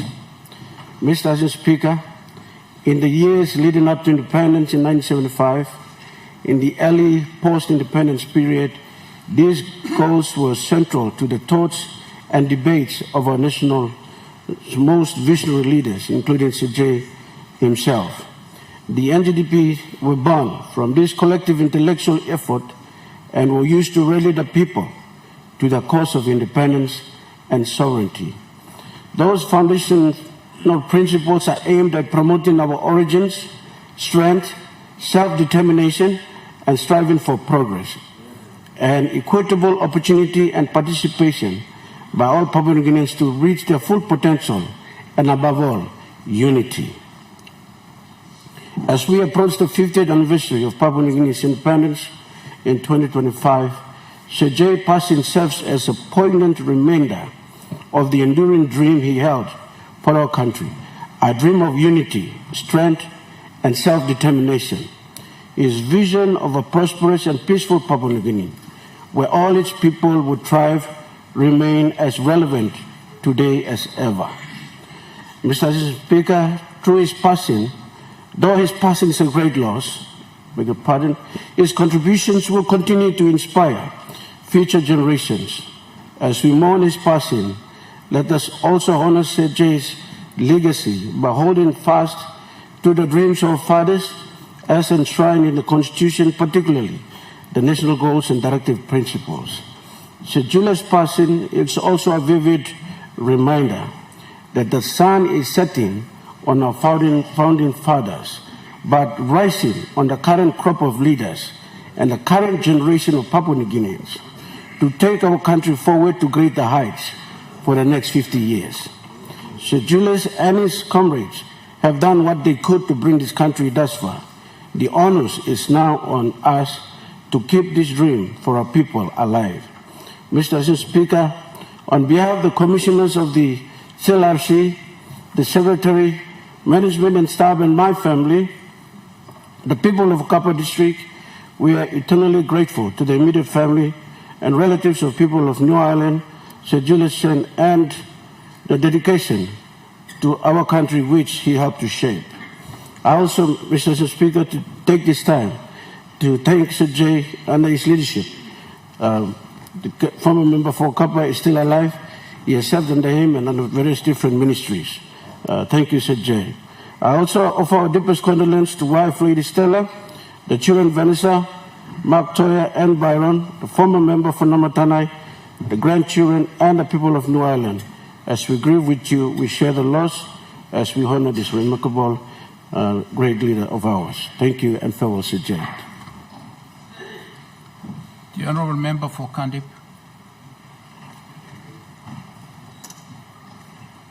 Mr. Assistant Speaker, I stand to join my colleagues in saying a few words of tribute to the passing of the late Sir Julius Chen. We, the people of Kandip, and with the Pompole family, send our heartfelt condolences and sympathies to Lady Stella, the children of the late Sir Jay, Byron Chen, Mark Chen, the other siblings. We are deeply certain that they've lost their father, and our positive energy and prayer are with them. Mr. Assistant Speaker, I also would like to recognize in passing our sympathies to the leaders of the council belief systems in the New Ireland province, the leaders of Malagan belief system, the Kabai culture leaders, the Tubuan culture leaders, and the others, because I have visited their province and I personally interacted with them at several occasions, and we have a talk on various issues, and we send our deepest sympathies to these leaders. And to the people of New Ireland province and the public servants and the others that work there in support to the administration leadership of the late leader. I also do recognize the members of Parliament from the New Ireland province, in the Minister for Treasury, Ian Stuckey, the Minister for Transport and Civil Aviation, and the other leaders from the province who have lost their leader and governor while serving as a leader in the country. Mr. Assistant Speaker, I'd like to also at this juncture give an apology because I know that Sir Julius' spirit is here. That day I believe that the body goes down to where it came from, but the spirit goes back to where it came from. But the spirit knows it, and I would like to apologize to him and the people of New Ireland that when they made me become one of the Mai-Mais, they asked me if I could approve a university that the provincial government endorsed and sent to the Ministry of Higher Education, and I'm happy my colleague member, the current ministers, talk about the contribution that the late governor and leader did in that sector, and I apologize because I couldn't get that approved quickly while I was in the process of consultation and didn't deliver that. For this, I apologize to the late Sir Jay and the people who supported the program. Mr. Assistant Speaker, I also do share the sentiments expressed by other members like the member for Karawagi, the member Rabaul, when they express the recognition and honor to the pioneer leaders, the comrades who did rise up as leaders at the colonial period. And they stood tall to bring this country to independence. The most common figure that, Mr. Assistant Speaker, we think of is the Grand Chief Michael Thomas Somare as the founding father of this nation. But if you look at the history, you'll also realize that the other people who really partnered in the decolonization program leading Papua New Guinea to independence, and the late Sir Julius Chen was one of those people who played a profound role to doing that. And Mr. Speaker, I am one of those people who went to school in 1975, started my education career in that year, the same year that Papua New Guinea became independent. And there are many leaders, as expressed by my colleagues, who pioneered the leadership of political or the modern Papua New Guinea leadership to go forward, because they were traditional leaders on the ground. Leadership never started in 1975. The modern leadership, political leadership, Westminster type of leadership started then. And as a student, some names came out very strong. And I, like one of the speakers, the honorable leaders have said, those names became very strong in our social science and the class, the history and all those lessons that we were taught. And there are four leaders that came out very strongly. The two that came about very strongly, one was the late Sir Julius Chen, the other was the late Sir Michael Thomas Sumare, and the other is the late Sir Te Abel. And there's another gentleman, Sir Statesman. And I'm also honored to sit next to son of one of the leaders that I also put my ear to, that was the senior airman to mining. Those are some of the leaders there. And if you look at these three, you realize that Sir Te Abel led the faction of the Highlands team, supported by the plantation owners and so forth, did not want independence. Sumare with the United Nations supporting the decolonization at the United Nations or League of Nations level at that time, were pushing for Papua New Guinea to become independent. And the Grand Chief Sir Michael Thomas Sumare then pushed for independence, but then there was a lack of number. Because the Highlands faction said, look, the interland is not developed yet. But then the Grand Chief Sumare said, look, we will develop it, let's gain independence. And the number was not there to support the Grand Chief Sir Michael Thomas' call. And that was the critical moment. And the Sir Mother Statesman, I'm also glad that some of his descendants are working with us. The first legislative council is I think, grandchild of Sir Mother Statesman. And he was the leader of the United Party who opposed independence also. But then he passed on in 1974, around there about. So, Mr. Speaker, what happened is then Sir Julius Chen had the New Guinea Highlands team with him. Although the Eastern Britain team were with the Sir Mother Statesman, the rest of the other New Guinea Highlands group and the Mamasa joined up with Sir Julius Chen to support Grand Chief Sir Michael Thomas Sumare to decolonize Papua New Guinea in consistence to the policy driven by the United Nations, and to make Papua New Guinea become a self-determined country. And therefore, that's what happened when Sir Julius supported Sir Michael Thomas Sumare, gave him the numbers, and therefore Sir Michael then becomes the Prime Minister. At the time he was Mr.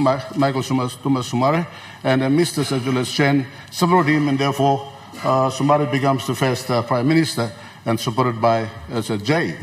So we talk about founding fathers, you'll find the men, this man we're talking about is not just any leader, he's rare.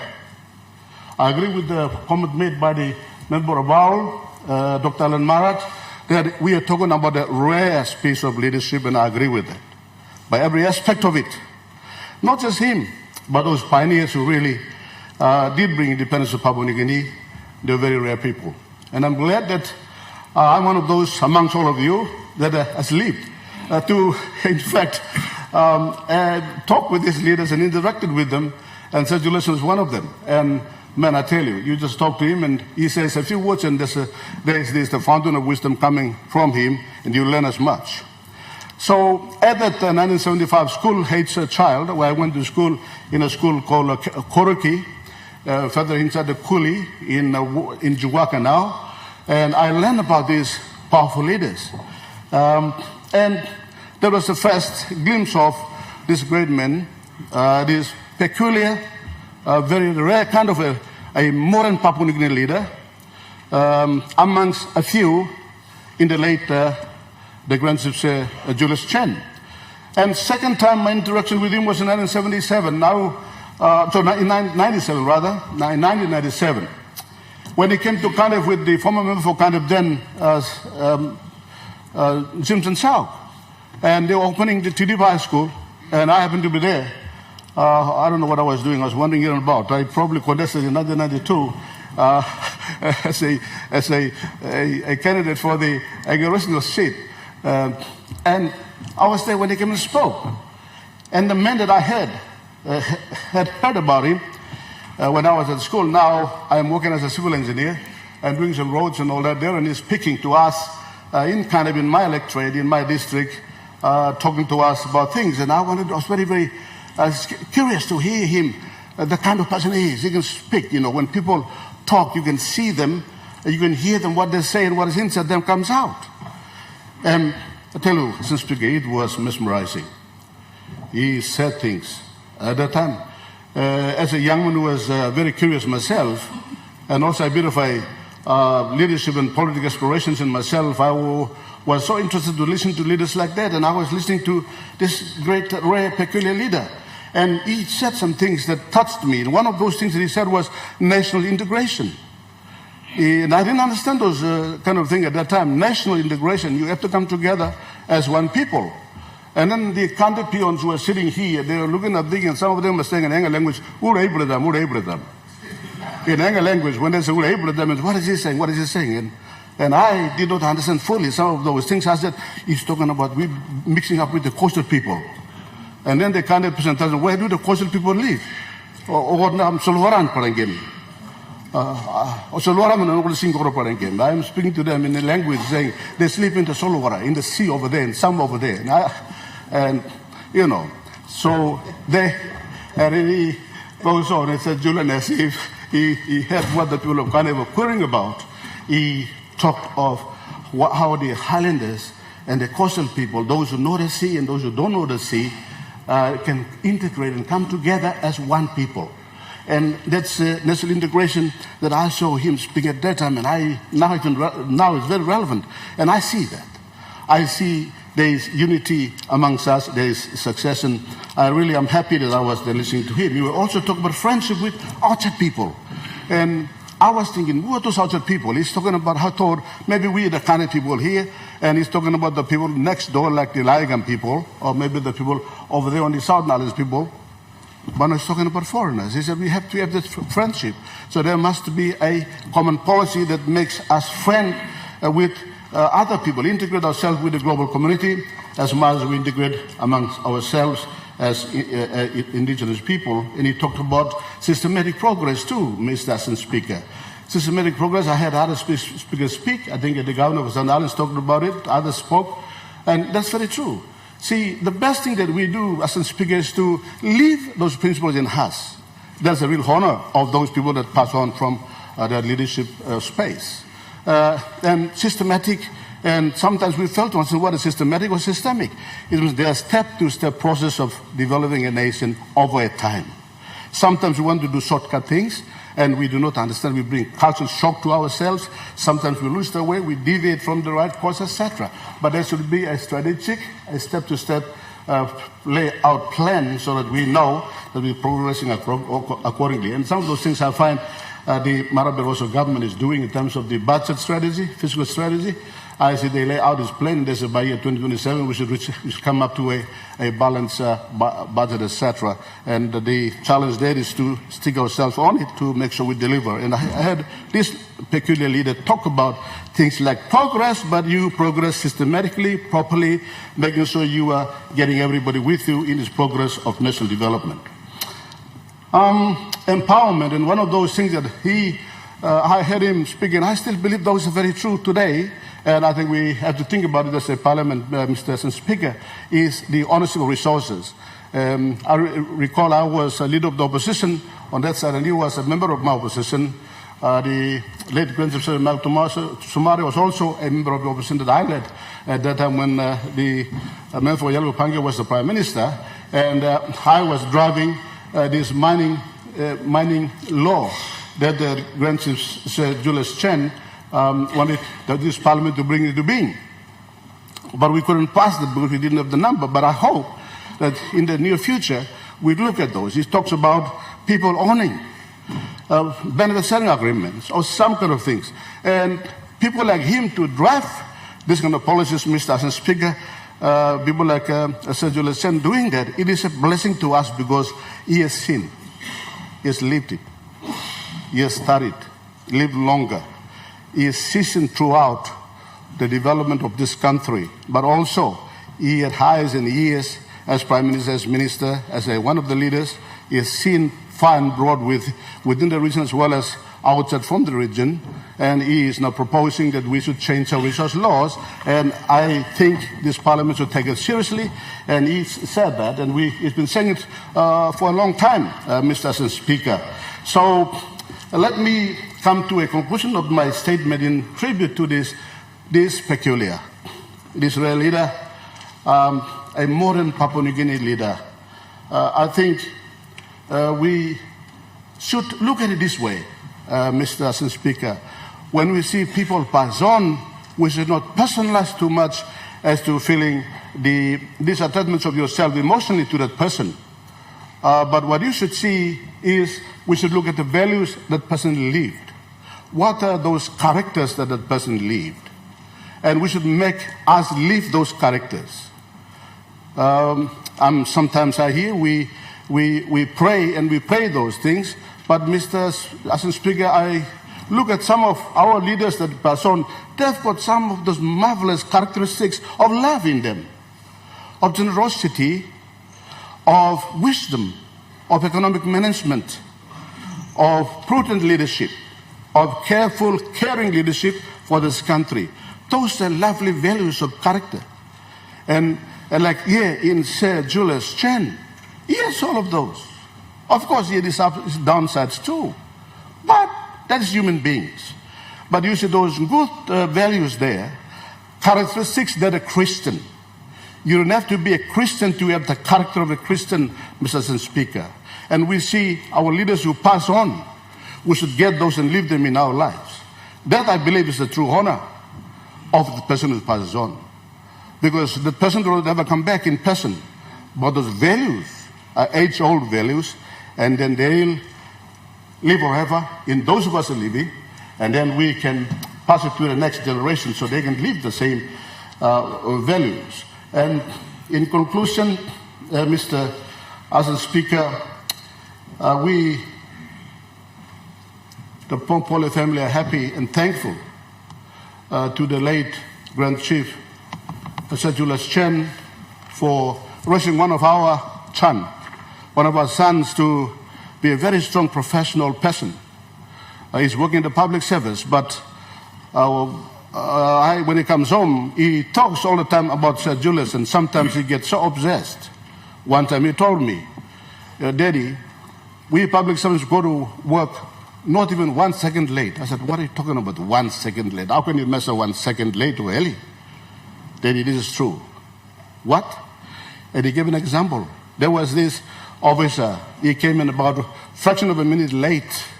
We were already there because we know, said Jay like that, so he called us a meeting at that time, 10 o'clock, we were there at 10 o'clock. But this other public servant comes late, and then said, Jay says, you are not allowed to sit on the table because you can wait there until I call you in. And I see my son now displaying some of those very strict professional attitude. And I told him, you're doing a good thing. You share it with your other colleagues in the public service. Be professional like Sir Jay. And I think, Mr. Speaker, Sir Jay is gone. But the value of professionalism, the value of prudent economic management, the value of national integration, the value of love and care for the people, the value of unity for a bright future for Papua New Guinea, those values are still with us today. Let's honor him and other great leaders like Sir Michael and the pioneers that we have mentioned. Let's honor them by living those values and transform this parliament and this country into that value that they once built this country upon. Thank you very much. Minister for Environment and Conservation. Thank you, Mr. Assistant Speaker. I rise with the AVR today to express, on behalf of the people of Lufa and my district, our deepest condolences on the passing of one of Papua New Guinea's greatest statesmen,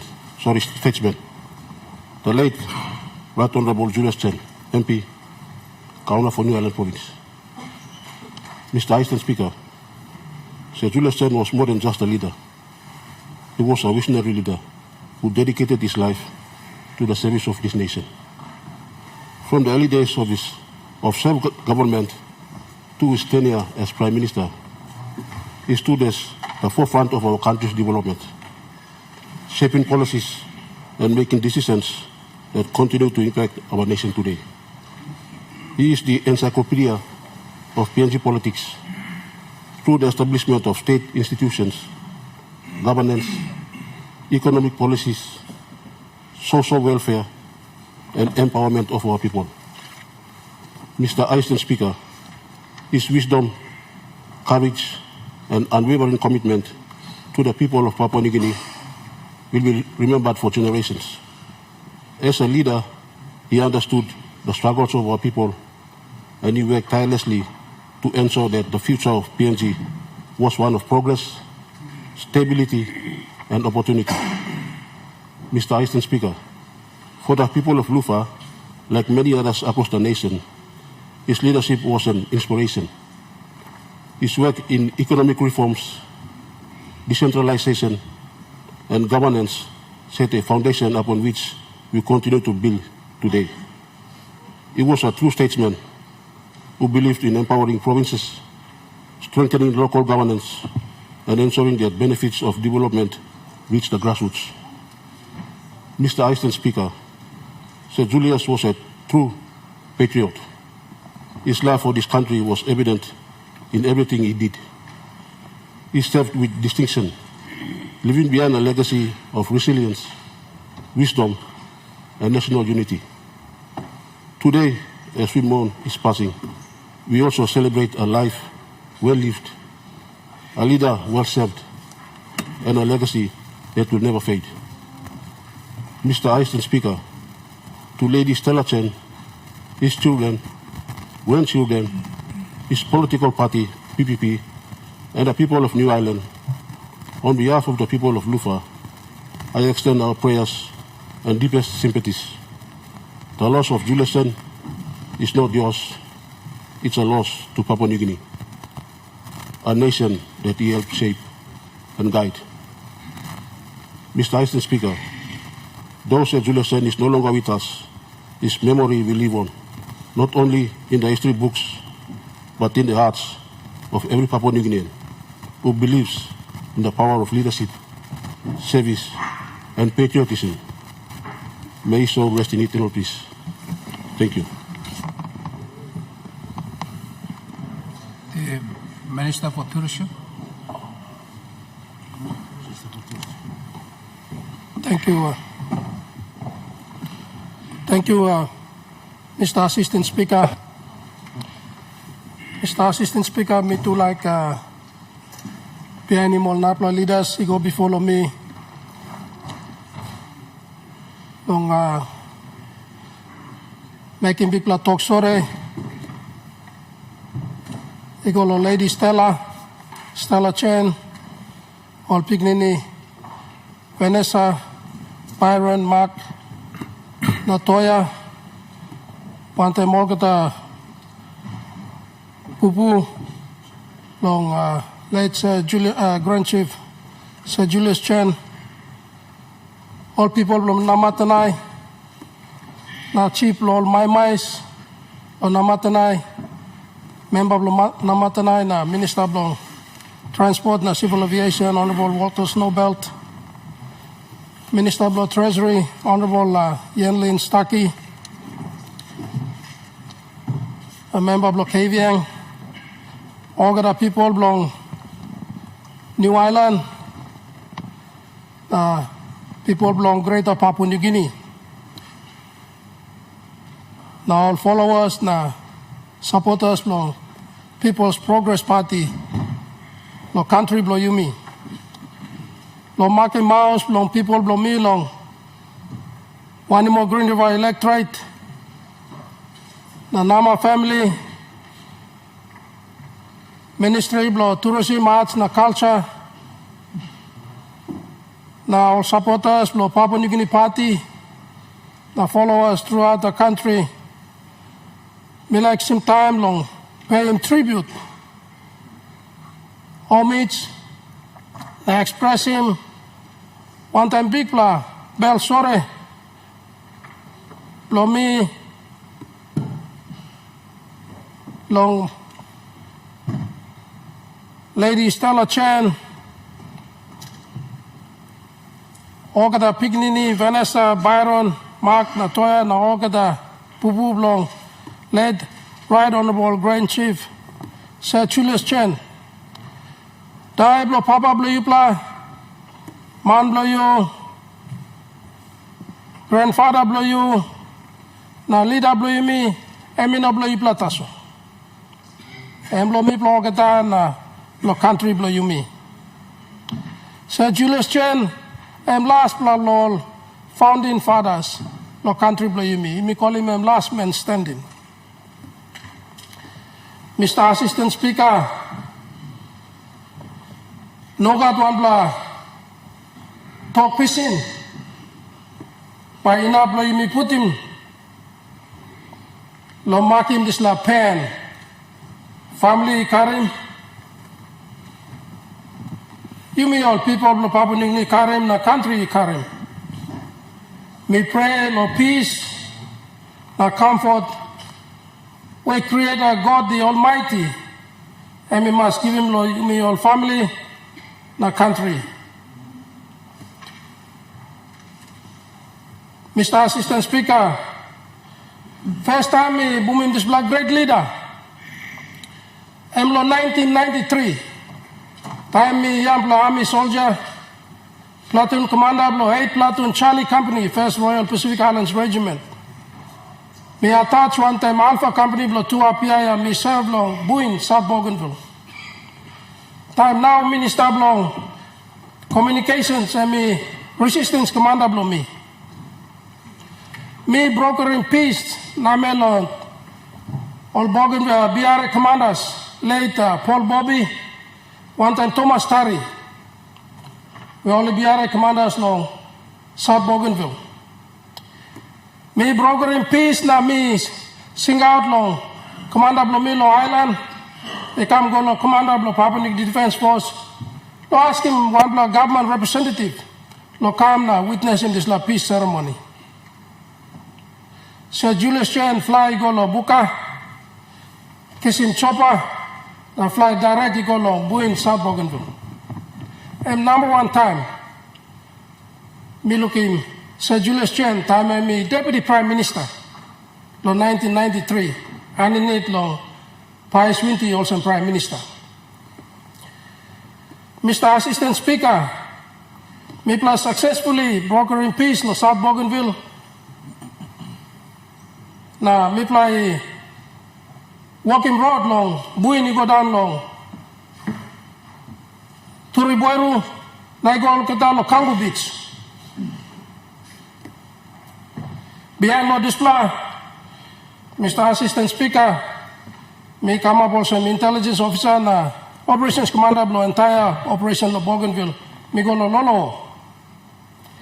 1994, 1st Battalion Royal Pacific Islands Regiment and me deploy lo Bougainville. Vice Winty and Prime Minister and I'm giving order. Lo Mipla must capture him, Panguna mine, which we successfully did in between July and August of 1994. Na Mipla force land, lo Panguna mine. In that year, Mipla losing one army officer, Major KK Bogi, Antaplo Morane, just overlooking Panguna village. One time, Tupla Batman. That was the challenging moment for the entire country and the defense force to see a major in the army being shot by BRA. Little did we realize, Mr. Assistant Speaker, there was political maneuvering going on here in this floor of Parliament. When Pius Minty resigned the same day and got himself elected as the Prime Minister, and then it was challenged by Chris Aveta, only to see the late Right Honourable Julius Chen elevated to be the Prime Minister of the country that year. Prime Minister Pius Minty's instruction was for us to take on Panguna mine and pursue on the operations until we secure Bougainville. Sir Julius Chen came in, and as soon as he became Prime Minister, he pronounced truce on the island of Bougainville for peace. And we were ordered to withdraw from Panguna. We were ordered to withdraw from Panguna, and we had to thin out from Bougainville. That was also another defining moment in our nation's history. We had already secured Panguna. We were advancing towards Guava village, where Francis Ona and his BRS were.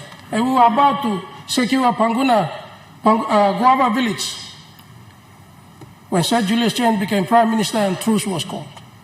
So we withdrew from Panguna, and BRS went back and captured and took over Panguna mine.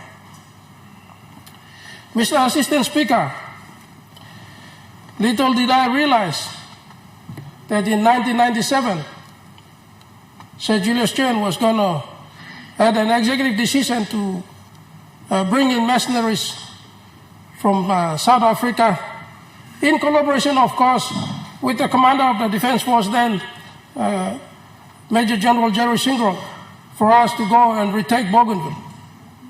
But this time on a different capacity. And our mission was to wipe out the entire race on the island. I was then with the Special Forces of Papua New Guinea, training with my soldiers. The second time I had encounter with Sir Julius Chen, Mr. Assistant Speaker, was right here in this house, the House of Parliament, in the Prime Minister's office. This time, as a soldier fully armed, to tell Sir Julius Chen to step aside as the Prime Minister, because the mission to go and wipe out the entire race of Bougainville was not in the best interest of our country. We believed then that it was morally and ethically wrong for us to go and wipe out the entire race of Bougainville. It was the defining moment in our country. It was the defining moment in Bougainville. But Mr. Assistant Speaker, what touches me most is the decision this gentleman, this fine leader of this country, made. When the country was at the crossroads, when the country was in chaos, when there was a call for him to step aside, he did step aside, and I salute him for that decision. That is what the leaders should do. When we come to the crossroads, when they are defining moments, in a situation like that, we must put country first. Sir Julius Chen had the greater interest of Papua New Guinea, and he put country first to bring back normalcy in our country. And I respect him and salute him for that decision. Mr. Assistant Speaker, Sir Julius Chen will also be long remembered when he was the Prime Minister in 1980, along with the stalwart leaders like late Sir Yambaki Okuk, made a very important decision in our nation's history, just 5 years after independence, to deploy for the first time in our nation's history, Defense Force, the Kumul Force, to Vanuatu, to bring down Jimmy Stevens in a war called the Coconut War. That was the first time in the history of our country. And he will forever be remembered for that decision. Mr. Assistant Speaker, Sir Julius Chen was a towering figure of authority who commanded respect and admiration from those of us in the military and the people of our country. From attention to detail, like the timing, his perfect timing was like it's a military timing. You can never be late for Sir Julius Chen's appointment, and he can never be late for your appointment. He was always on time. Sir Julius Chen embodied the challenges of independence like no other leaders of his time. From building the foundation of our new economy soon after independence to quelling the succession movements in New Ireland with his New Ireland brothers, from New Ireland province and the New Britain provinces, and the challenges of Bougainville crisis. Sir Julius Chen kept the country together as country of many nations. Him and his brother, late Grand Chief Sir Michael Tomasomari, will forever be remembered. Sir Julius Chen fought so hard for many other issues as well, including the resources of our country. He believed the promises of independence and held himself to high moral standards in his judgments, ensuring that Papua New Guinea would always endure difficult challenges and thrive as a modern democracy. In his later years, he became passionate about the rights of Papua New Guineans, especially in the resource sector. The resources on the land and under the land and in the sea. He fought so relentlessly for this case too. His private member's bill to realize the passion still remains in the National Parliament today. And it is still on the notice paper. He departed without finishing this fight. It is my challenge, Mr. Assistant Speaker, that this government, for his legacy, take on this fight and bring on this bill and have this bill made law on the floor of this Parliament. For his legacy. And his legacy was that we must not be bystanders in our resource. We must not be just paper landowners, but true landowners. Sir Julius Chen is the only elected leader from independence to have lived through the 50th year of Papua New Guinea's birth, which him and late Grand Chief Sir Michael Tomasomari gave birth to in 1975.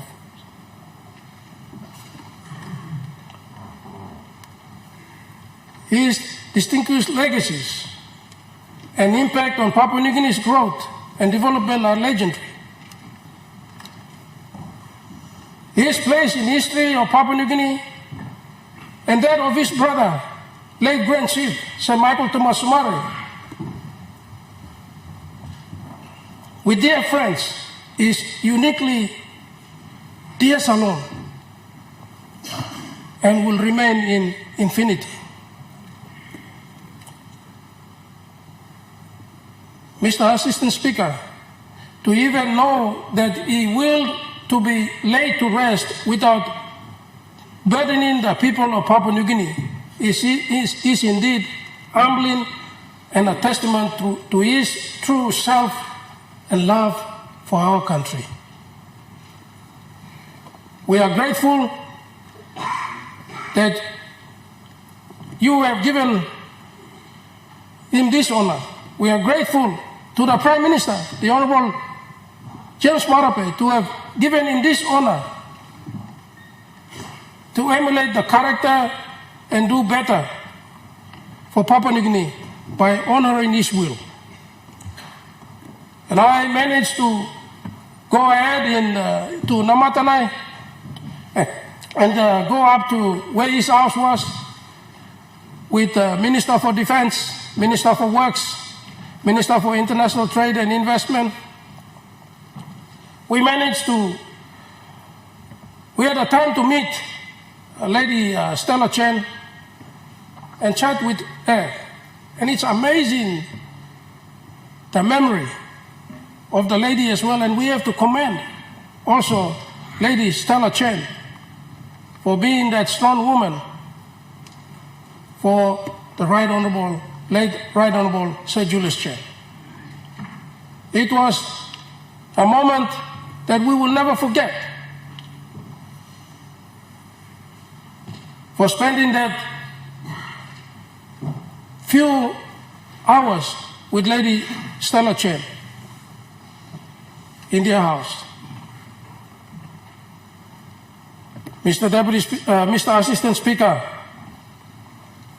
Sir Julius Chen will forever be remembered as last man standing in our nation's history. He is the last of the founding fathers of our country, the founding fathers since the birth of our country on the 16th of September, 1975. We thank you, Lady Chen, Vanessa, Byron, Mark, Toya, and grandchildren, and the extended families, and the people of New Ireland, Namatanai, Kavieng, and for the People's Progress Party followers throughout the country and the nation. For these great men, he will forever be remembered. May his soul now rest in eternal peace with the Lord. Thank you. We have a point of order, or Prime Minister, what is your point of order? Mr. Speaker, I want to appreciate all condolence motions that have been expressed thus far. And I also want to raise this point of order in the context of Minister Nama in his reference. I am absolutely certain in my readings in all our cabinet decisions our past governments have passed. There was no decision to wipe out the entire race in Bougainville. It was a decision that was meant to eliminate the rebels and not the entire race in Bougainville. So I just want this to be on handset so that the leader's reputation is preserved in this context. Thank you, Mr. Speaker. Prime Minister, your point of order is in order. Minister for Telecommunication.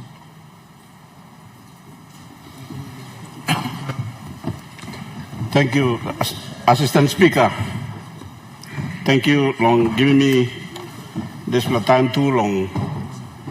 Halivim or Rata or members inside this house, long Salim Toksori Blomipla, long this big leader man, and me Lucy mi pinis. Me like talk to Solo Sem. Sir Julius, the late Sir Julius, Right Honorable, and one beacon inside the politics, long you mean inside the country. And be one star, and be shine, where all the young leaders of this country, or this me stop now this by come behind.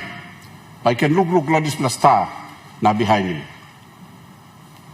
As member for South Bougainville, in Makim, regional member Blomi, President Blomi long ABG, na ABG Parliament, long Sanap, na give him this talk sorry.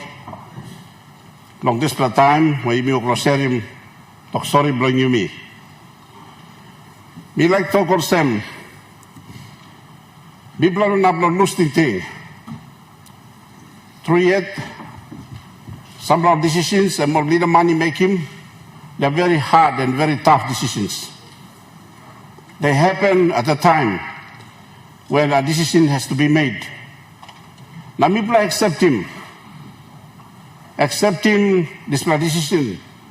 And also, Mausman, the headman of the country, this time he been making. Long kisimol mercenaries come inside long Bougainville. Mipla accept him, na mipla talk, am I right? Desla, mipla kisim. Longanem, as a leader, he had to do something. But God, he got greater resolution long all this kind of thing. Also, I mean, I've been work out also. Now, me like talk to also. Mi plano na blus ni ting long emo se bom bladida blom mi plano Papua New Guinea. Inside the country blong you me. Mi plano na blus ni ting because I'm making plan is something too on tablo this plan.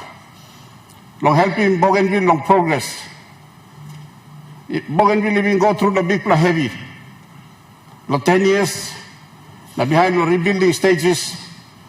Now I come in a long time mi plan start long and today.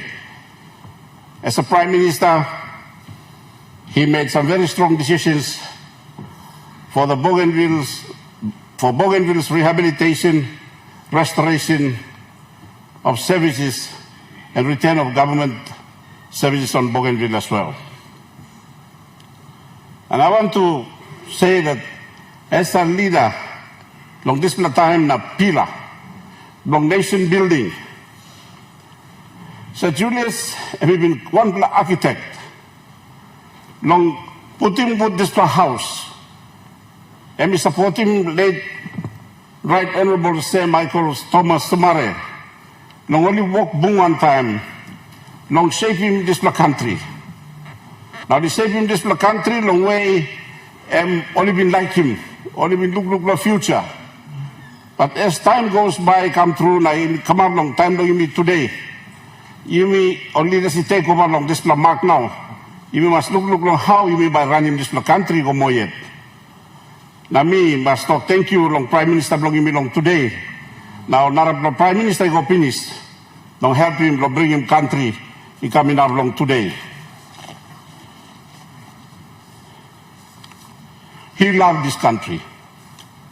He really did. Because and calling party belong long People's Progressive Party. Progressive meaning and we must progress go. Now me, fortunate don't come up on the member of this party. Time we been winning election. Long 2016 by election long South Bougainville. Now me come inside of Parliament. Also member of long PPP. And we so in this lab long time when we calling one picking in long Toya. Behind this long money. Where we been marking currency long come up Kina na Toya. And more this plan, plenty more something, and we come up and plenty leaders, you talk long and finish. Most of these things will be history. They're history for us. And I hope that this history is kept for our younger generations to come. Now, me like him through by me must that good plahap long library belong you me. Long honorary more leaders belong you me. Because all leaders, me will go now. We need to put a special place in the library so that our young children of today, I know most of them, they do not know about the history of our country. And we are the leaders here making these decisions. We need to have that library, a special place, we put in history, belong on this leader man, so that they can, and of course, put him on curriculum, belong in schools. If we can't go to the library, put it in the school book, in the curriculum. Put him long hap na by all beginning long you can school him more. Na sabi long sa more leaders long you long behind by and time by come. Only been go past long you Me too meeting thing also long show him respect long you long You got 50 kina money long you and first Prime Minister long you stop. Why not? The 100 kina. And we got face long this man. When we pop out Lokina Natoya, you can put him long up as a memory for his legacy. No one else somebody come up with this country. So me, kiss him this time. Lo maki mo people blomi lo South Bougainville. So im big plus sore blomi. And one man mi pa ni mem long some the time it plus story. No blind man and we got plenty wisdom through. Plenty wisdom. Plenty sabe. Na mi man tu ta mi bin resign long PPP na move. And come scanning me na mi talk. You have made your decision. Me wishing you good luck the future blow you. Lo Lady Stella, all Piginini, Vanessa, Byron, Mark, Natoya, long all people long Huris, all people long Namatanai, all people long New Island Province, Government long New Island, Deputy Governor, one time Assembly blow you, Member long KVN Open, Minister Treasurer blow you Milong Country, Honorable Yaning Staki na Member long Namatanai, Minister long Civil Aviation and Transport, Honorable Walter Snowbelt, me too, me maki more people blow me, family blow me, long giving big pla, Tok sore blow me pla long passing, long the late Honorable, Right Honorable Sir Julius Chen. God blong him. And again blow you me. Out of him, all of the good and fine leaders will stand up. Now you me look him, this man or someone pizza, you me can look him, now behind him, walk about long him. Thank you for giving us Sir Julius. May God bless every one of us. Thank you. Minister for Mining.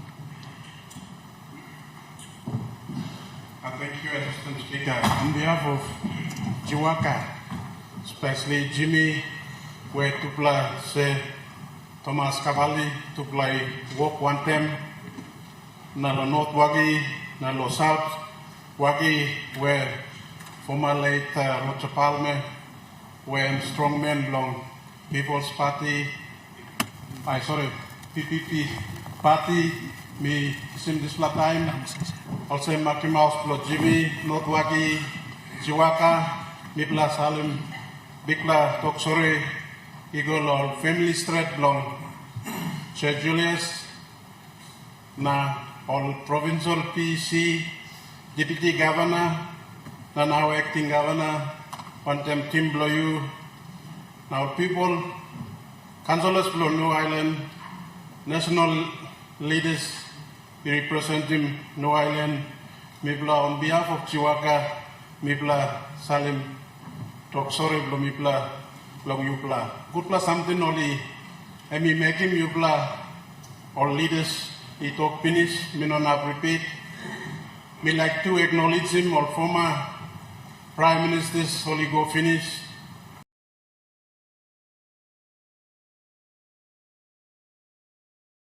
Some blast.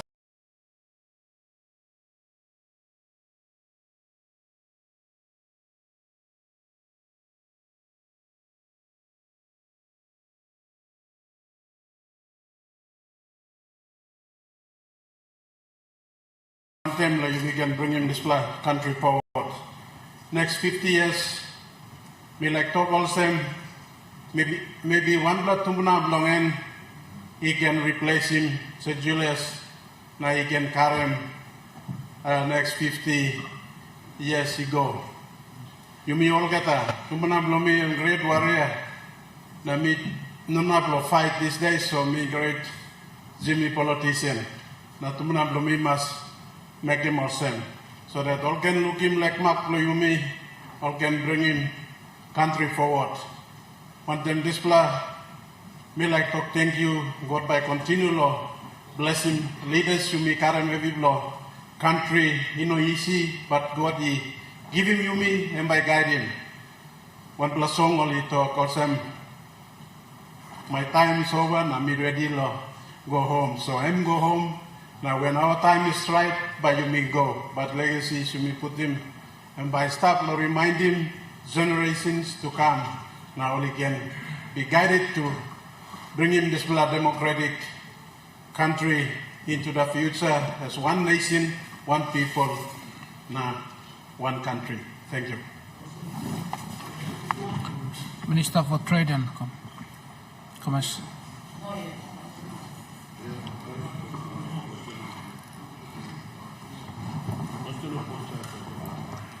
Thank you, Mr. Assistant Speaker. I too want to join the Prime Minister and his deputy, all our esteemed leaders, to pay a tribute on behalf of my own family, the people of Yanguru South Side, Pacific Province, Governor and staff, so people of Pacific,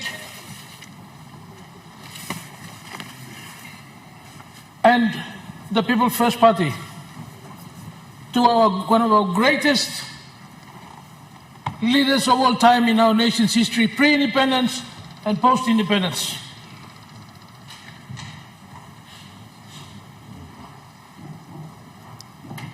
As I reflect on his life, I think of the time,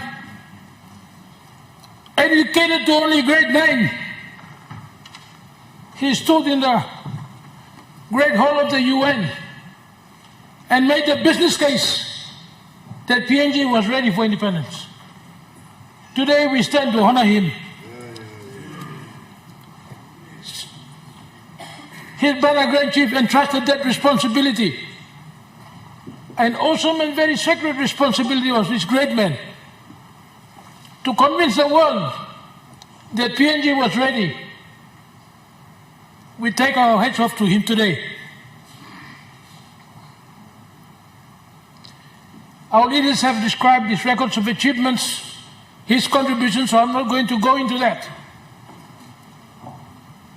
But I had a privilege of being invited by him to his house for a 2-hour lunch.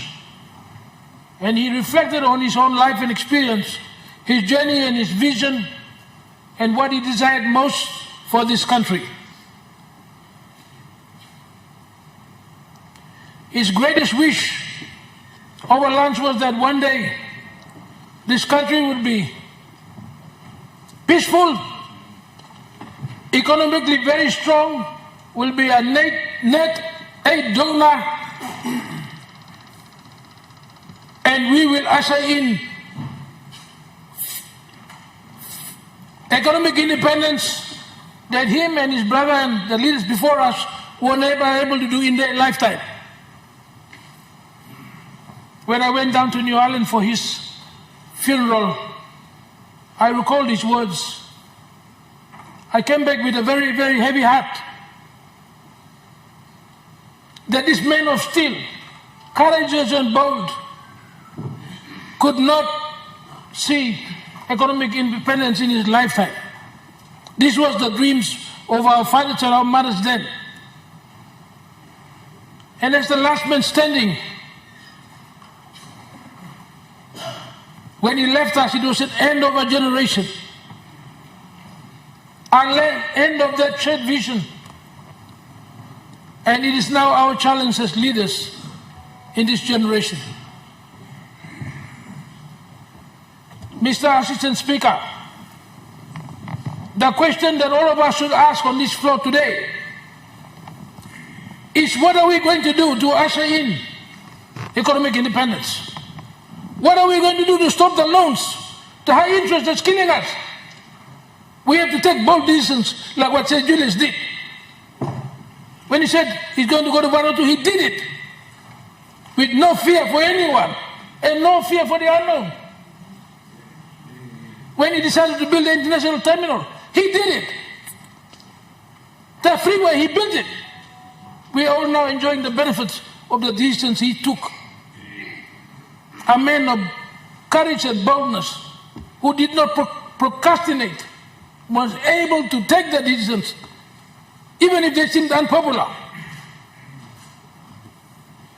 I want to state on this floor of Parliament, my party PAP are ready to support any legislation that will stop us borrowing to invest in our own land in mining and petroleum projects.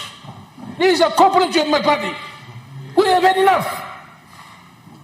No more borrowing for investments in the mining and petroleum space.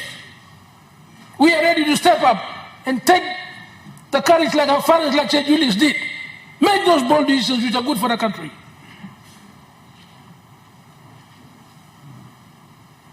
I want to see the Marape government. We must deliver economic independence in the next 3 years.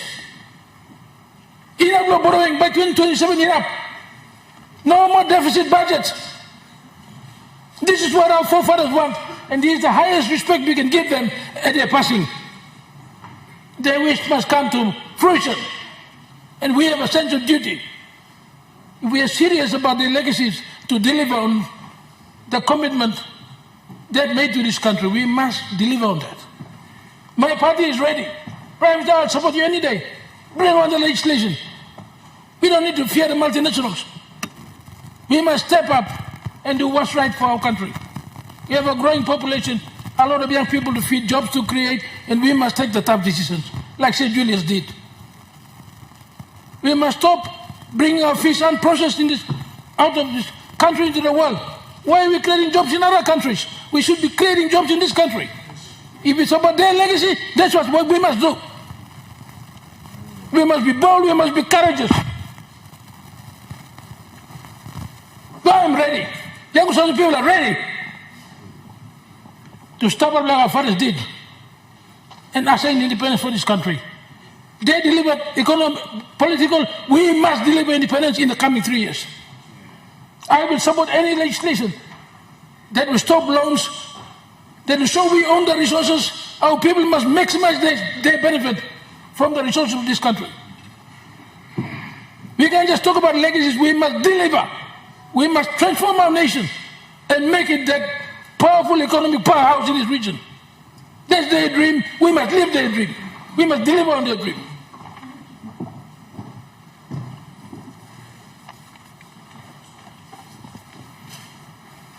So I want to pledge on this day, the last day by him, Toksara Longem, and remember him and celebrate his life.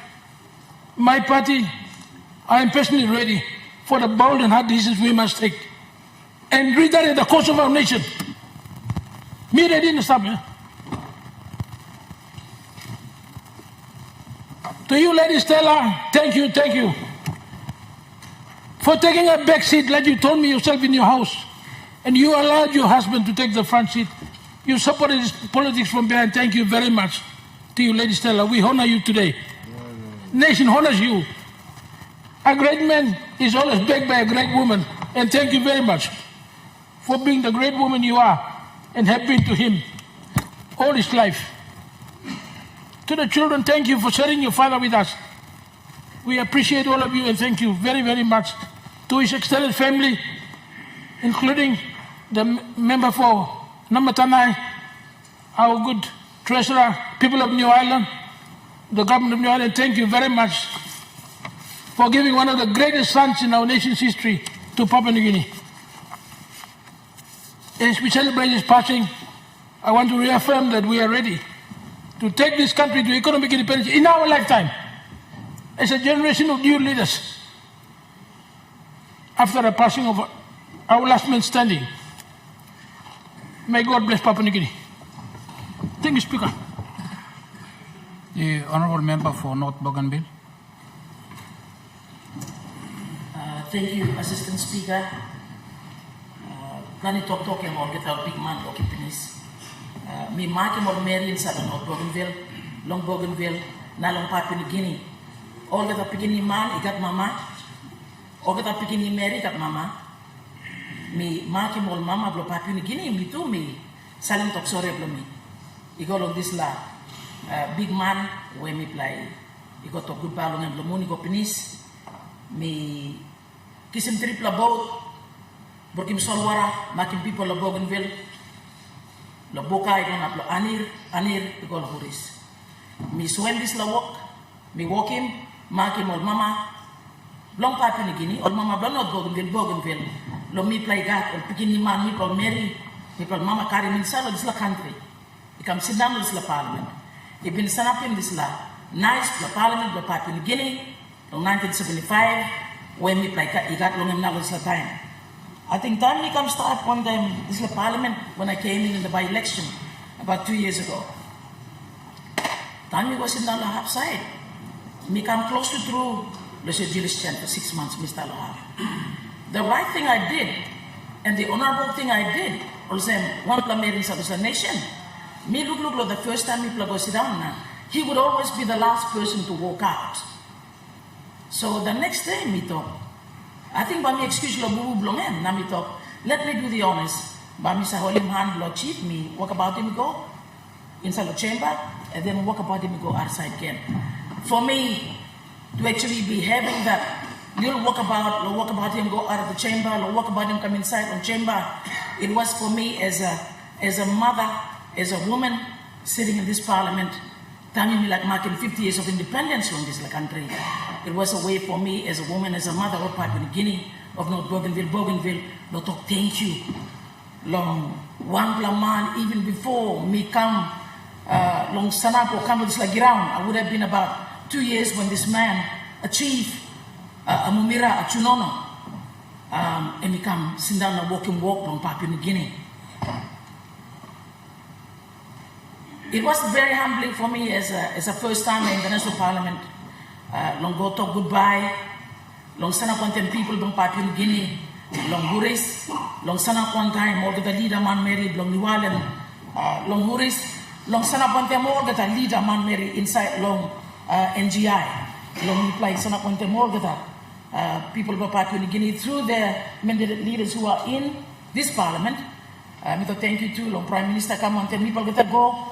Others would not have reached Huris but were in Kokopo. But maybe looking, all of us wanted to go and say thank you to New Ireland. People like looking and by go inside.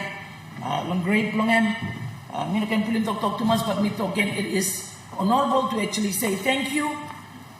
Long family, long Sir Julius Chan, long clan, long houseman line, long me play inside Papua New Guinea. Me like talk thank you, me makimul mama. Me play. Ikat big pla walk, me plus a walking on Pikinita, me pla Karimol. We nurture them to be what they are today. Some play not walking good to mass, some play walking good to mass. One of those people that are walking good through, na come up in the country, na sana, all that I walk, all brother talk finish long and back. Makimul Mary lo Papua New Guinea, long North Bougainville. Makimul Mama lo New Guinea Islands region. Me talk thank you through. Long houseman, lo Sir J, lo Mary Pikini blongem, lo clan lo Mama blongem, now clan lo Papa blongem, that you were able to release him come lo mipla, this la cheap when mipla, put him go inside lo ground, lo money go pinis, long lady Stella, when the more get a Pikini blow you, thank you that you let me mipla come, lo mipla pay respect, lo this la one pla, not last pla. Long old man waving that big walk on me play no come to school yet and people don't come up here yet but plenty time to mass we don't say thank you but this time we talk thank you again that people are planning on finish but during this parliament session the first session for 2025 the parliament is able to allow us long people come sanap and people talk thank you again long how people on New Ireland family long Sir Julius Chen the late Sir Julius Chen Mary Blongam na Fikini Blongam they were able to allow us long Jimmy Ken. Boom one time that Jimmy Ken talk one time also one pla leader go pass inside long Papua New Guinea. Ego long people belong New Ireland, all people belong Namatanai, long houseman, Sir J, long Huris, long family belong through Papa Mama belong clan belong na too long Lady Stella, now get a picking come long people mama inside long Papua New Guinea, me talk thank you that you were able to share with us. Your husband, your father, your grandfather, your chief inside Long New Ireland, beginning man, long this time. Thank you to Mas. God bless him. This will walk about, long this family, bless your Jay, and may his soul rest in eternal peace. The Honourable Regional Member for Western Islands. Thank you, Mr. Assistant Speaker.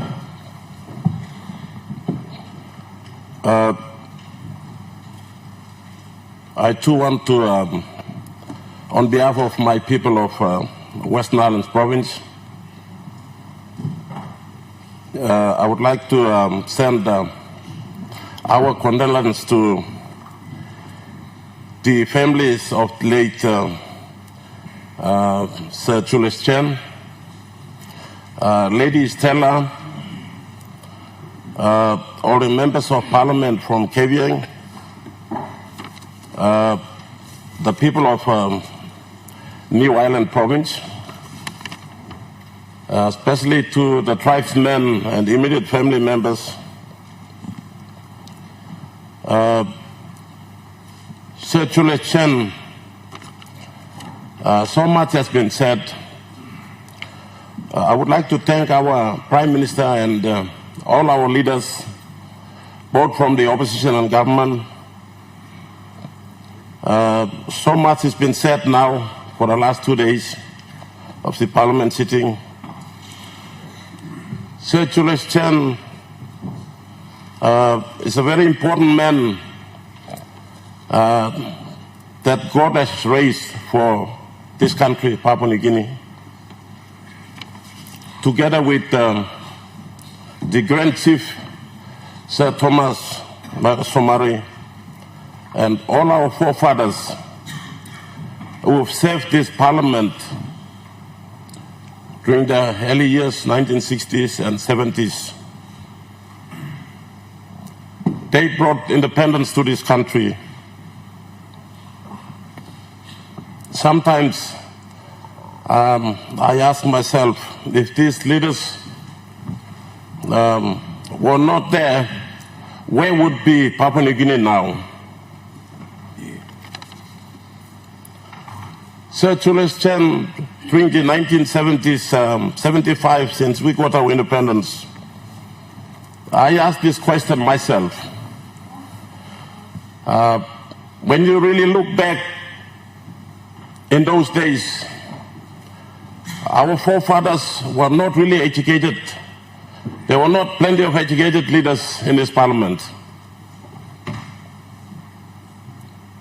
And not many Papua New Guinea people were educated to understand what is independence. But there were few leaders,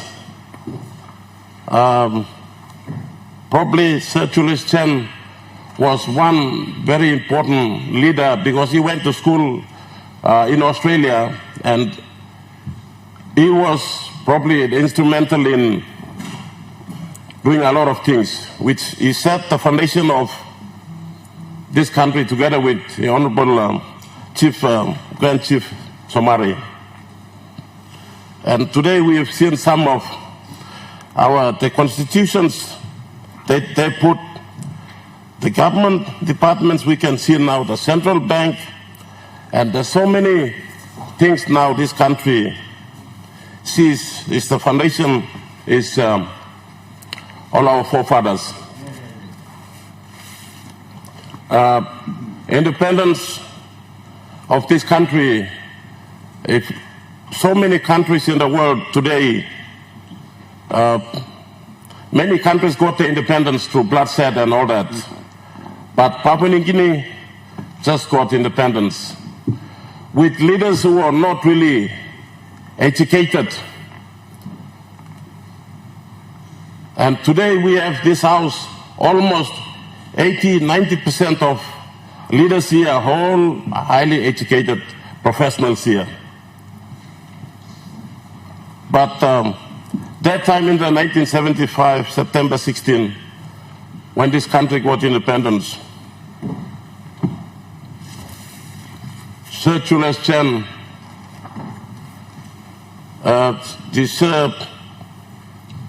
and the Grand Chief Somari, they were the ones, this Parliament now, or the Parliaments to come later, we will never forget them of what they did. And in the histories to come. So Western Islands Province, Western Islands leaders, I would like to thank Sir Julius Chen When he was the leader and prime minister, he associated with a lot of Western Islanders. Western Islanders learned a lot from him too. Our former prime minister and former governor, the Honorable Pius Winty, was a very close associate of Sir Julius Chen. And one time Pius Winty said, the best prime minister, the best finance minister when himself was the prime minister was Sir Julius Chen. When he gave any instruction, he just did his work and implemented what the instructions were. He was a very honorable man. He wasted no time, and he was a man leader where he's quite rare. And today,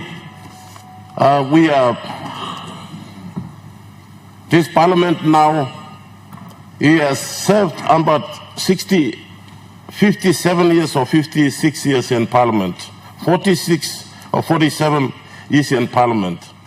He was elected to parliament in 1968, but he served parliament to this day, which we see now the 50th anniversary, about 6-7 months away, and he left us. I feel for this great man, leader. I was in 1975, I was doing grade 2, and we got independence. I was only a small boy. But after all these years, I just joined him as a governor, and I was in parliament just a few months with him, and then he left us. For 2 years, he left us. He guided us through this far.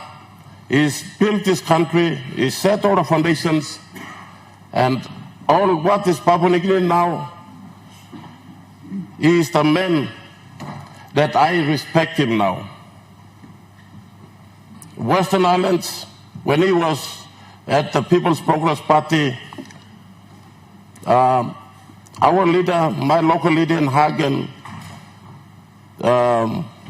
Glenn Kunden was his party president, the People's Progress Party president, and Pius Winty was his closest associate, and many Western Islanders, he raised them, he taught them how to do business and be leaders. And today, we all, on behalf of all these Western Islanders, I as governor, and all my open members of Western Islands Province, we pass on our condolence together with all you great leaders of this country. And but this time we can remember and we can think back during those times where what our forefathers did. And on behalf of my family, my wife, my kids, and all my people of Western Islands, I'm passing my condolence to you all, family, and the people of New Ireland, and also whoever's the acting governor. And I know in the years, in the days to come, we will have a governor who will replace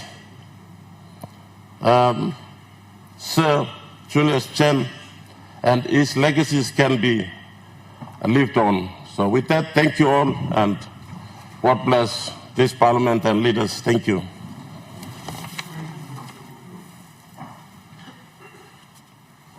The question is that the condolence message motion moved by the Prime Minister being agreed to. Those in favor say aye. Aye. Those in against say no. The ayes have it. As a mark of respect to the memory of the late Honorable gentlemen, I invite all honorable members to rise in their place.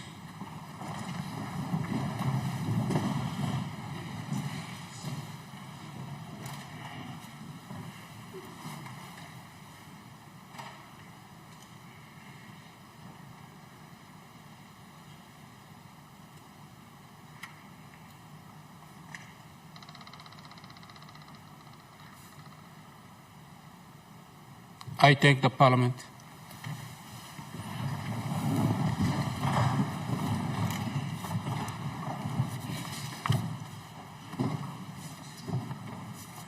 Leader of Government Business.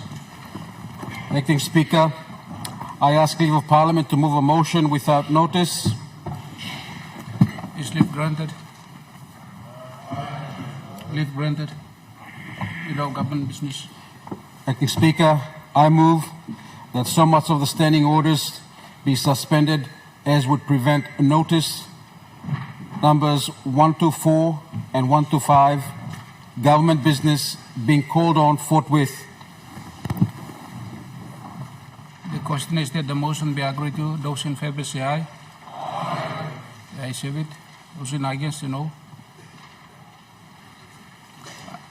Clerk. Notice number 124, Minister for Petroleum.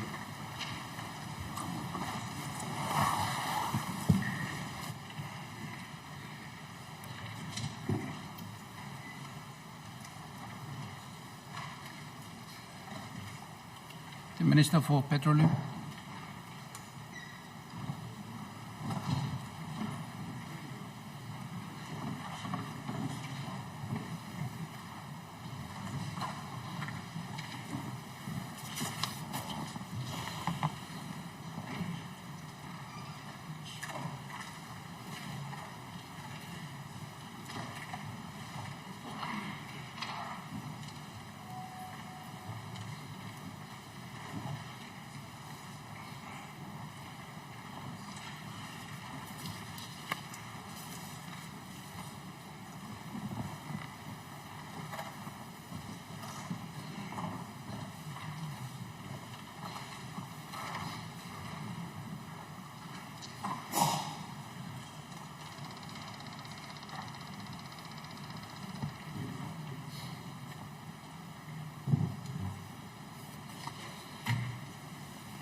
The Honourable Minister. Mr. Speaker, I present the National Petroleum Authority Bill 2025. Clerk. First reading, a bill for an Act A to provide an administrative framework for the implementation and enforcement of laws and policies governing petroleum activities and matters in Papua New Guinea, and B, to establish the National Petroleum Authority to replace the Department of Petroleum and Energy and for related purposes.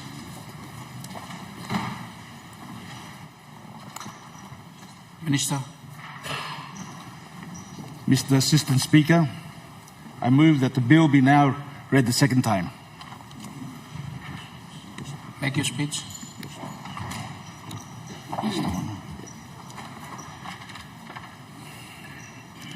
Mr. Speaker, it is my pleasure to present to Parliament the proposed National Petroleum Authority Bill for an Act 2025.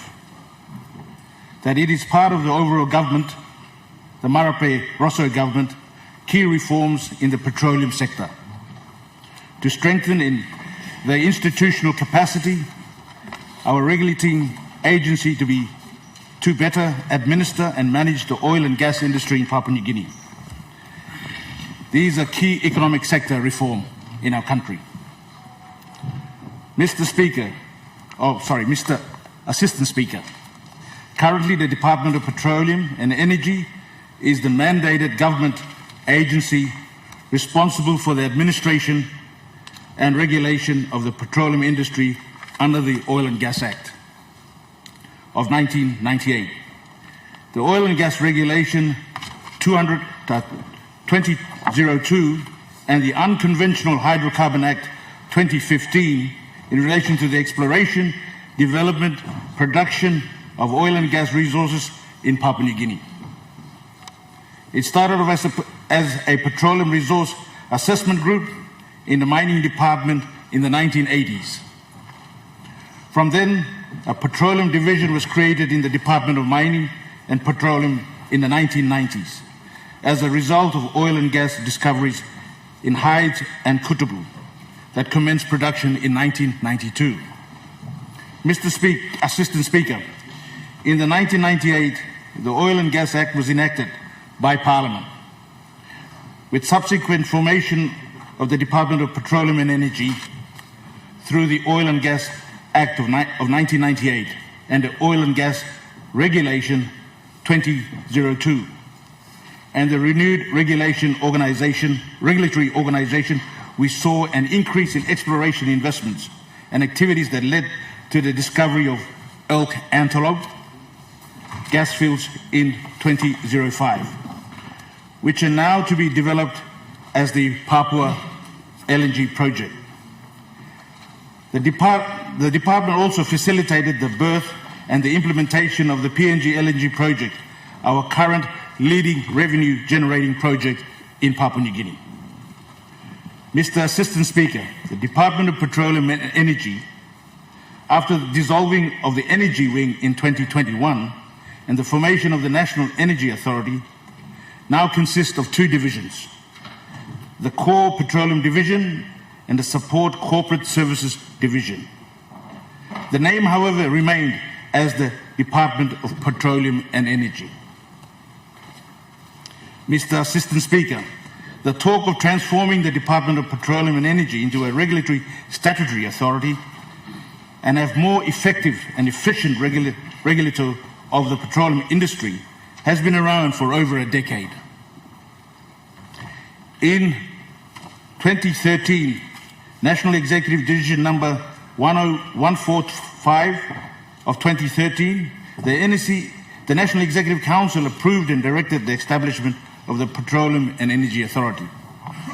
Mr. Assistant Speaker, following that policy, directive from the government varied and a separate energy authority was created in 2021, the National Energy Authority.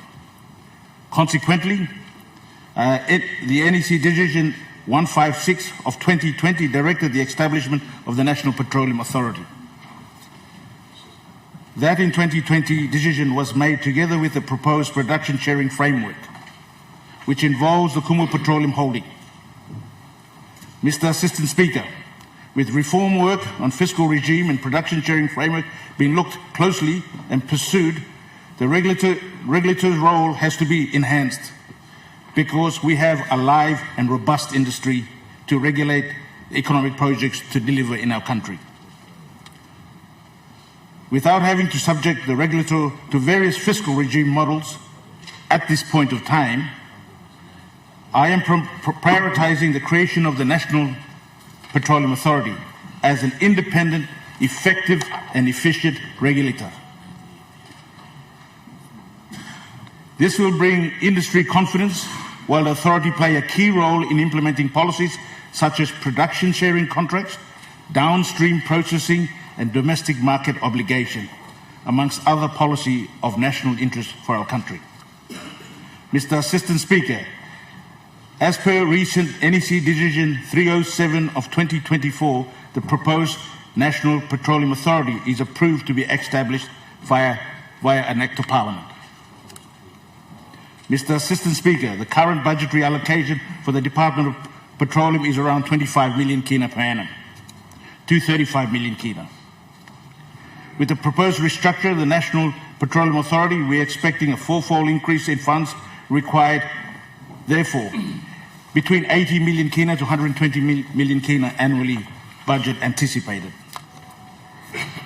The Treasury Department has responded to our initial draft proposed that the current budget appropriation for the Department of Petroleum is approximately 54%, or in or about 48 million kina, of the base year establishment cost. Thus, funding should not be deterred for progressing this government reform agenda. Mr. Assistant Speaker, overall the Treasury view that the reform impacts on the government fiscal expenditure parameters is at a minimum, given that establishment of the National Petroleum is only a transformation of the existing Department of Petroleum. Mr. Assistant Speaker, the Department of Petroleum and Energy regulates, administers high-performing industry, the leading revenue-generating industry for the state, currently recording over 18 billion kina in taxes, royalties, levies, dividend payments to the state and its proponents in the last 4 years. Mr. Assistant Speaker, the PNG LNG project from 2015 to year-end 2024 has remitted tax loan payment of 14,000,000,089 kina. Mr. Assistant Speaker, revenue generation from petroleum projects are anticipated to maintain and grow 2 to 3 folds. That is where the proposed National Petroleum Authority will enhance its role to facilitate more investment projects and policies to create more benefits for the state of Papua New Guinea and its citizens. Mr. Assistant Speaker, the non-tax revenue fees and charges collected through the Department of Petroleum and Energy is roughly 3 to 4 million kina annually. It's projected. Revised fees and charges scheduled to have been made and pending gazettal that would increase around 8 million kina to 12 million kina annually. This is captured in this current bill going before Parliament today, Mr. Assistant Speaker.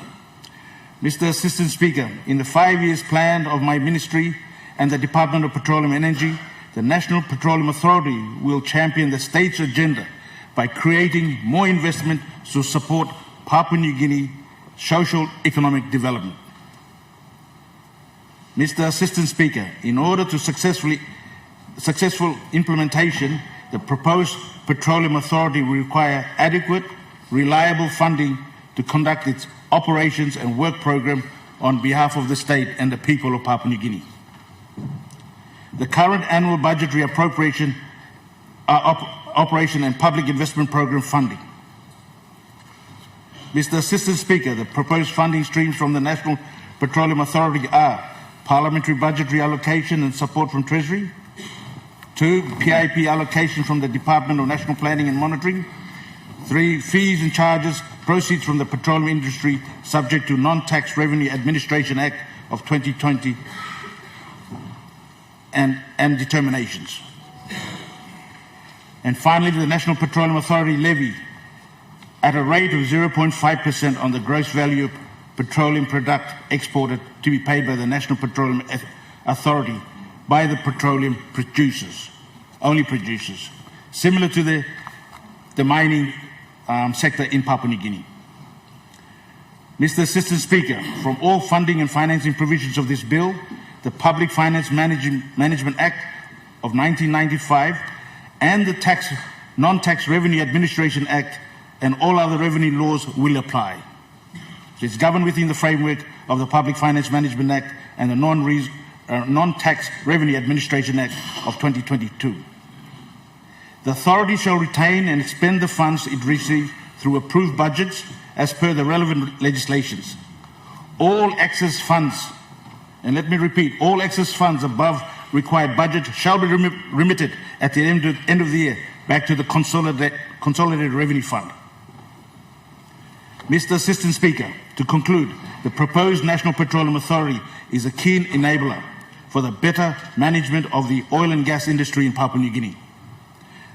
The establishment of the National Petroleum Authority will be the catalyst for the implementation of the government medium-term development plan for 2023 to 2027 for the petroleum sector in Papua New Guinea. Mr. Speaker, with that, I now commend the bill to this Honourable House. Thank you. The Minister for State Enterprise.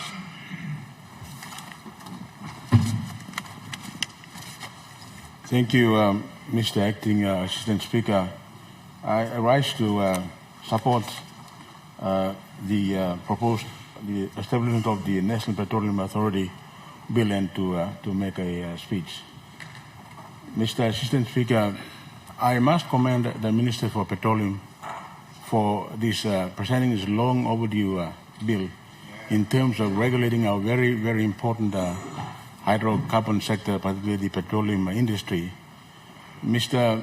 Assistant Speaker, Papua New Guinea happens to be one of the few remaining countries which is still stuck in the so-called concessionary regime, a regime that was introduced by people who helped us become a country, particularly if I may use the word colonists. Mr. Assistant Speaker, when the existing oil and gas act was introduced in 1998, our people in this country expected better returns for the very valuable resources that we have under our ground, especially oil and gas. But despite our expectations over the years, we've lost focus, and our main instrument of ensuring that we get the best returns for our country, especially the Department of Petroleum and Energy, also lost its way. There are many provisions in the Oil and Gas Act of 1998 which actually covers almost every scenario we can expect when it comes to expecting the best returns for our resources. There are provisions in the Oil and Gas Act which actually requires the developers or the license holders to actually file things such as petroleum cost reports every year, informing us how much they have spent in actually exploring, drilling, and spending in appraisal of wells, and even making those assessments. Yet, they don't do those. And our very officers in the Department of Petroleum even fail to ensure that those provisions are actually enforced and respected by our developers. So, Mr. Assistant Speaker, we in many ways have to blame ourselves for the way we are finding ourselves in this industry. And if you look at our neighboring countries such as Indonesia or Malaysia, who've gone past this concessional regime, and they use either a petroleum steering contract regime or a combination of concessional regime and petroleum CS regime. They are doing very well. And in a country like Indonesia, Mr. Acting Speaker, if some of us can remember correctly, when the one of the world's leading oil and gas companies, ExxonMobil, was playing games and was warehousing the resources and was using those resources in Indonesia to simply make its book look good and then develop the other resources held in other countries, the leadership in Indonesia kicked them out. And many people assumed that Indonesia would be regarded as one of those countries which no one would invest. But contrary to those expectations, Indonesia has survived. Indonesia has demonstrated that when there's a strong leadership who are determined to pave the way for the commercialization of their resources, they can succeed. We can also look to the experience of Malaysia, where they, through the National Petroleum Company, Petronas, have been able to develop a thriving industry where they get the maximum under the production sharing contract regime or a hybrid system. They have done very well, Mr. Acting Speaker. We just need to look no further. It is about time we look seriously at doing away with the concessionary regime and developing the resource. How can we then, the very owners of the resources, allow others to dictate to us and make them buy equity in the very resources we own ourselves? It does not make any sense. Economically or anyway, whatever you want to call it, it does not make any sense whatsoever. It is about time you reviewed the regime that we have imposed and start changing for the better. And Mr. Acting Speaker, I say that this is the way to go forward, and I commend our hardworking Petroleum Minister for taking the right steps and introducing this bill for us to pass. Mr. Acting Speaker, we will not regret it for one moment if we go past the current regime that we have and go to either a combination of the production sharing contract regime or a regime that is better suited and tailored to meet the expectations of our people. Mr. Acting, I have heard about current licensees in this country telling us that they have got some very exciting discoveries underneath, and they are trying to convince us to take shortcuts and quickly grant them petroleum development licenses without even producing us certified reports telling us how much is down there. There is a process called you have your resources certified by independent reserve certifiers such as blue chip companies such as Gaffney Klein or knowledge Gaffney Klein of England, or knowledge reservoir of Canada.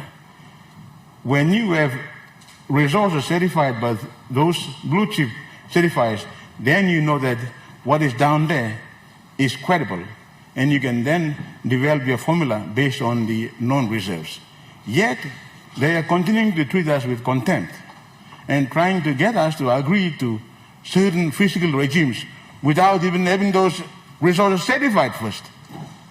These days are gone, Mr. Speaker. We need to be firm and tell them that whoever wants to deal with us here, deal with us on our terms, not their terms. If we continue to allow them to dictate to us their terms, even despite having all those resources, and despite having so many very, very clever people in this house, we will never get far. We will never get far, Mr. Speaker. So this is a golden opportunity for us to change for the better.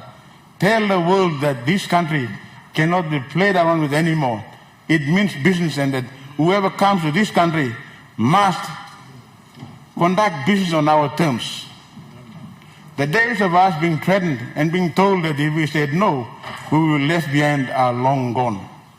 This is the modern world, and Papua New Guinea is a country that can be reckoned with, especially in the hydrocarbon sector. So, Mr. Speaker, I commend our good, hardworking minister for this bill, and I support it. Thank you, Mr. Acting Speaker. The honourable member for Abao. I rise to debate on this proposed bill by the honourable minister, and wish to make some comments. Firstly, congratulations, Minister, for bringing this bill to the floor of the Parliament.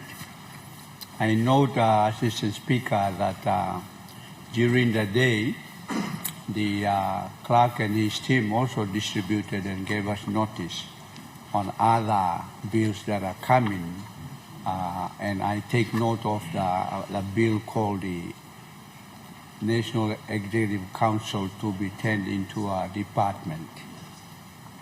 It appears, Assistant Speaker, that this government is into structures. More ministries, more departments, therefore more costs to the country and taxpayers. But they have had 6 years of trying to manage the processes. The Minister for State-Owned Enterprises, who has spoken in support of the authority bill, he was the minister responsible for this department before its turn. And under his leadership, the department delivered the Papua New Guinea LNG project. And in the minister's statement, as he was reading the bill or presenting the bill, he failed to acknowledge those departments that helped the governments of the day to design and develop the policies and the laws over the many, many years. And those departmental heads and their staff who worked very, very hard to sit down with these high-powered corporate entities supporting ministers of state to deliver this multi-billion-dollar project. And Papua New Guinea LNG project is such an example, and we didn't need an authority to deliver that project, Mr. Assistant Speaker. But transitions have to take place, and prior to the other departments turn into authorities, like the mining department into a MRA, there are complaints that when you structure an authority and when you bring in industry players in the board, we may be compromising ourselves as a state.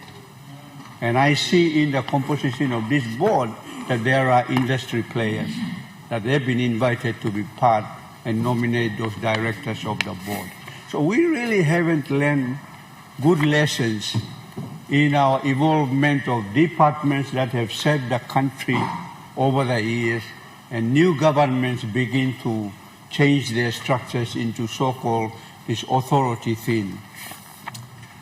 Another example, the Climate Change Authority. We haven't really achieved a lot. So when we change departments to these corporate entities, I think the lessons are that we really have not improved efficiency. We have brought in politics into these systems. For example, the chairman and the deputy chairman will be appointed by the NEC upon recommendation of the minister. Again, another sticky finger of the politics into these important corporate entities that are there to deliver, Assistant Speaker. And so I know the government has the numbers to pass this bill. I have my doubts, but I wish the authority all the best. I hope that the lessons that have been learned in establishing authorities and seeing them perform and not meet the expectations of the government of the day, I hope we can improve on those matters. On a lighter note, Assistant Speaker, may I ask the Minister, and he will respond to it. I think it's a typo error. Maybe the copy I have is a different copy.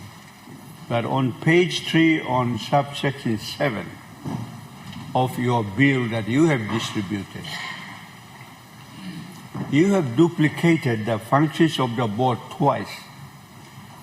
Under subsection 7, under the heading of functions and powers of the authority, and 7.1, you are saying the board has the following functions.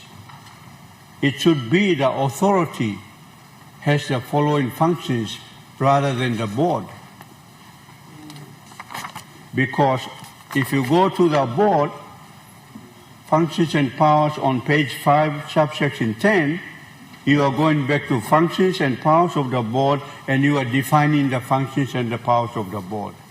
But on subsection 7.1, you are beginning with the board has the following functions. I hope it's a typographic error and that it can be changed. Clerk of Parliament and Assistant Speaker, I think we have a problem in this regard. Thank you, Assistant Speaker. The original member for Southern Islands. Thank you, Assistant Speaker. Me too, like debate on this bill. Importantly, I want to commend the Minister for Petroleum and also the Marape Rosso government for introducing this bill that will transform the Department of Petroleum into an authority with a board and a managing director to manage the petroleum, gas, and hydrocarbon industry of this country. We need to be compatible with the industry. We cannot have a government department competing with well-advanced people with technology and know-how. This bill is timely. The Department of Petroleum and Energy has been dysfunctional for some time. It has been poorly funded. Lack of skills to manage the complex industry. So, this note, I think we as a country should commend the government and approve this law so it regulates the petroleum and hydrocarbon industry in this country. Generally, this bill will enable recruitment of suitably qualified personnel in the market environment which is compatible with the industry. It will also provide the opportunity to the government to restore credibility in the way we conduct our business in the oil and gas and petroleum industry with this new authority. With the establishment of this authority, the state, as the regulator, will effectively administer the petroleum licenses and operations permitting as per the Oil and Gas Act of 1998 and other laws and policies. So in government, when you see needs of important functions, and when department per se cannot cope with the operating environment, we need to bring this kind of legislations to give competitive advantage so that the petroleum department is compatible with the expertise and the know-how with ExxonMobil, Santos, and some of the industry players. So I think this bill is timely, it's important, and we commend the minister for this. But having said that, and my province from the petroleum industry have some issues to raise so that it's recorded on the handset. First, this bill, as presented, only amends part of the Oil and Gas Act, and significant one is Section 11 of the Act, which says the Director of Petroleum, who is the head of the department or secretary, now will be the Managing Director of the National Petroleum Authority. I have a few comments. In Section 11, members of the National Petroleum Authority Board, it appears Kumul Petroleum Holding Limited is missing on the ex-official list of directors. Is this meant or to treat our national oil and gas company different, or it's an oversight one? Why I say this, I know they are a company and operating in the industry, but they are 100% owned entity, and perceived conflict of interest is not new in other jurisdictions. In fact, it's worse because the national oil companies control everything and they do everything for their country. Second, they have the necessary skills and experience to qualify to be on this board. The National Petroleum Authority will have significant funding, third one, significant funding from the levy of 0.5%, which seems like a tax or fee, and it can be significant if this is applied on gross export volume. For example, if one project like Pyongyang or PNG project is exporting and earning US $5 billion,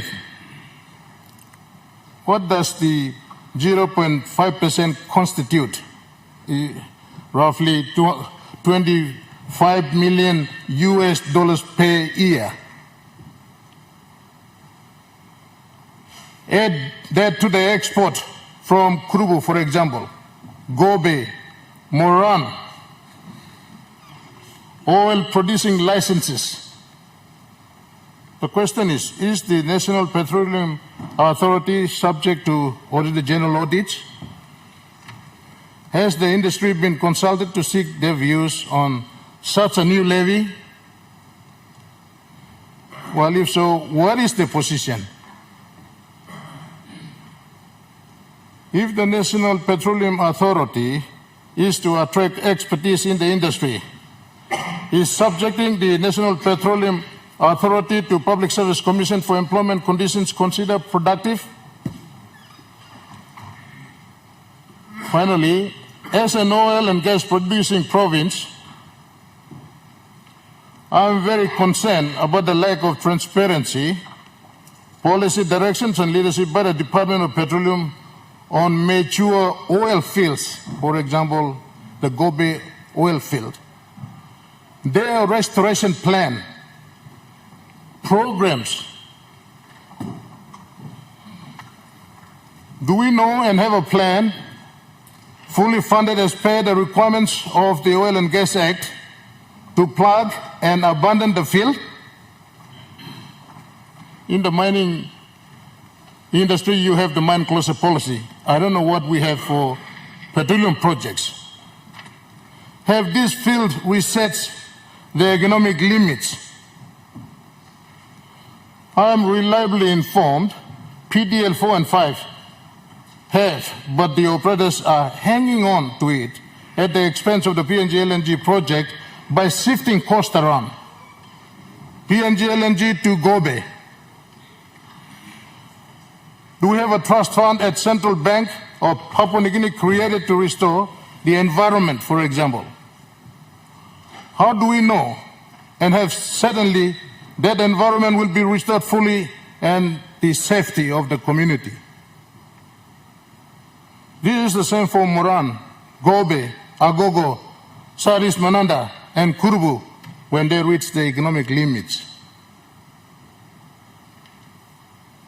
Finally, if there is still oil and gas, is this better managed and operated by a low-cost operator? Thank you, Mr. Assistant Speaker. The original member for Morobe. Thank you, Mr. Assistant Speaker, to give it a lead to speak on the Minister for Petroleum's bill before this Parliament. Mr. Assistant Speaker, Morobe Province is now facing an era in which samples of oil and gas are being found everywhere, even right into the sea, in the area of Sialum and down the Morobe coast. So by the time we exhaust maybe one day up in the islands, all attentions will come down to the coast. And when we get the exploration done and find a quantity economically viable to harvest, they will come to Leh or to the Morobe province. And Mr. Assistant Speaker, and therefore if I don't speak on this bill, it will be offense for the people of Morobe. So thank you for the opportunity you give to me. Mr. Assistant Speaker, I thank the Minister for his wisdom and the government today to present this very important bill before this Parliament. Oil and gas is unrenewable resources. Indeed it is. It's not like cacao and cacao, oil palm and coffee. It is unrenewable resources. There is a continuation of explorations going on.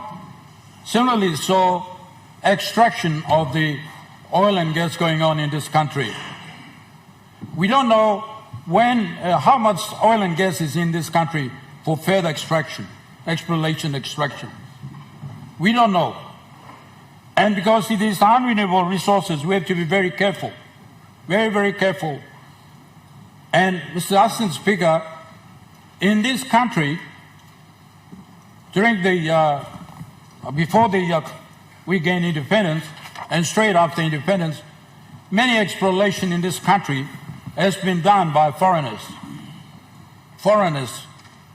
Just simply because, no offense, simply because we don't have the financial capacity to do it ourselves, or any other resources or technical people to do it ourselves.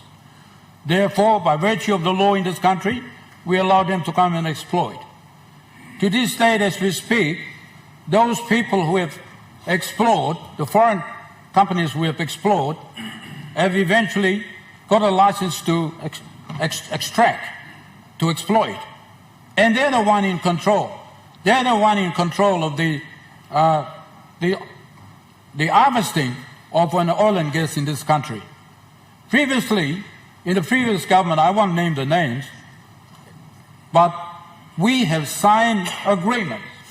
We have signed agreements to give the foreigners to take full control of the exploration and exploitation or harvesting of the oil and gas.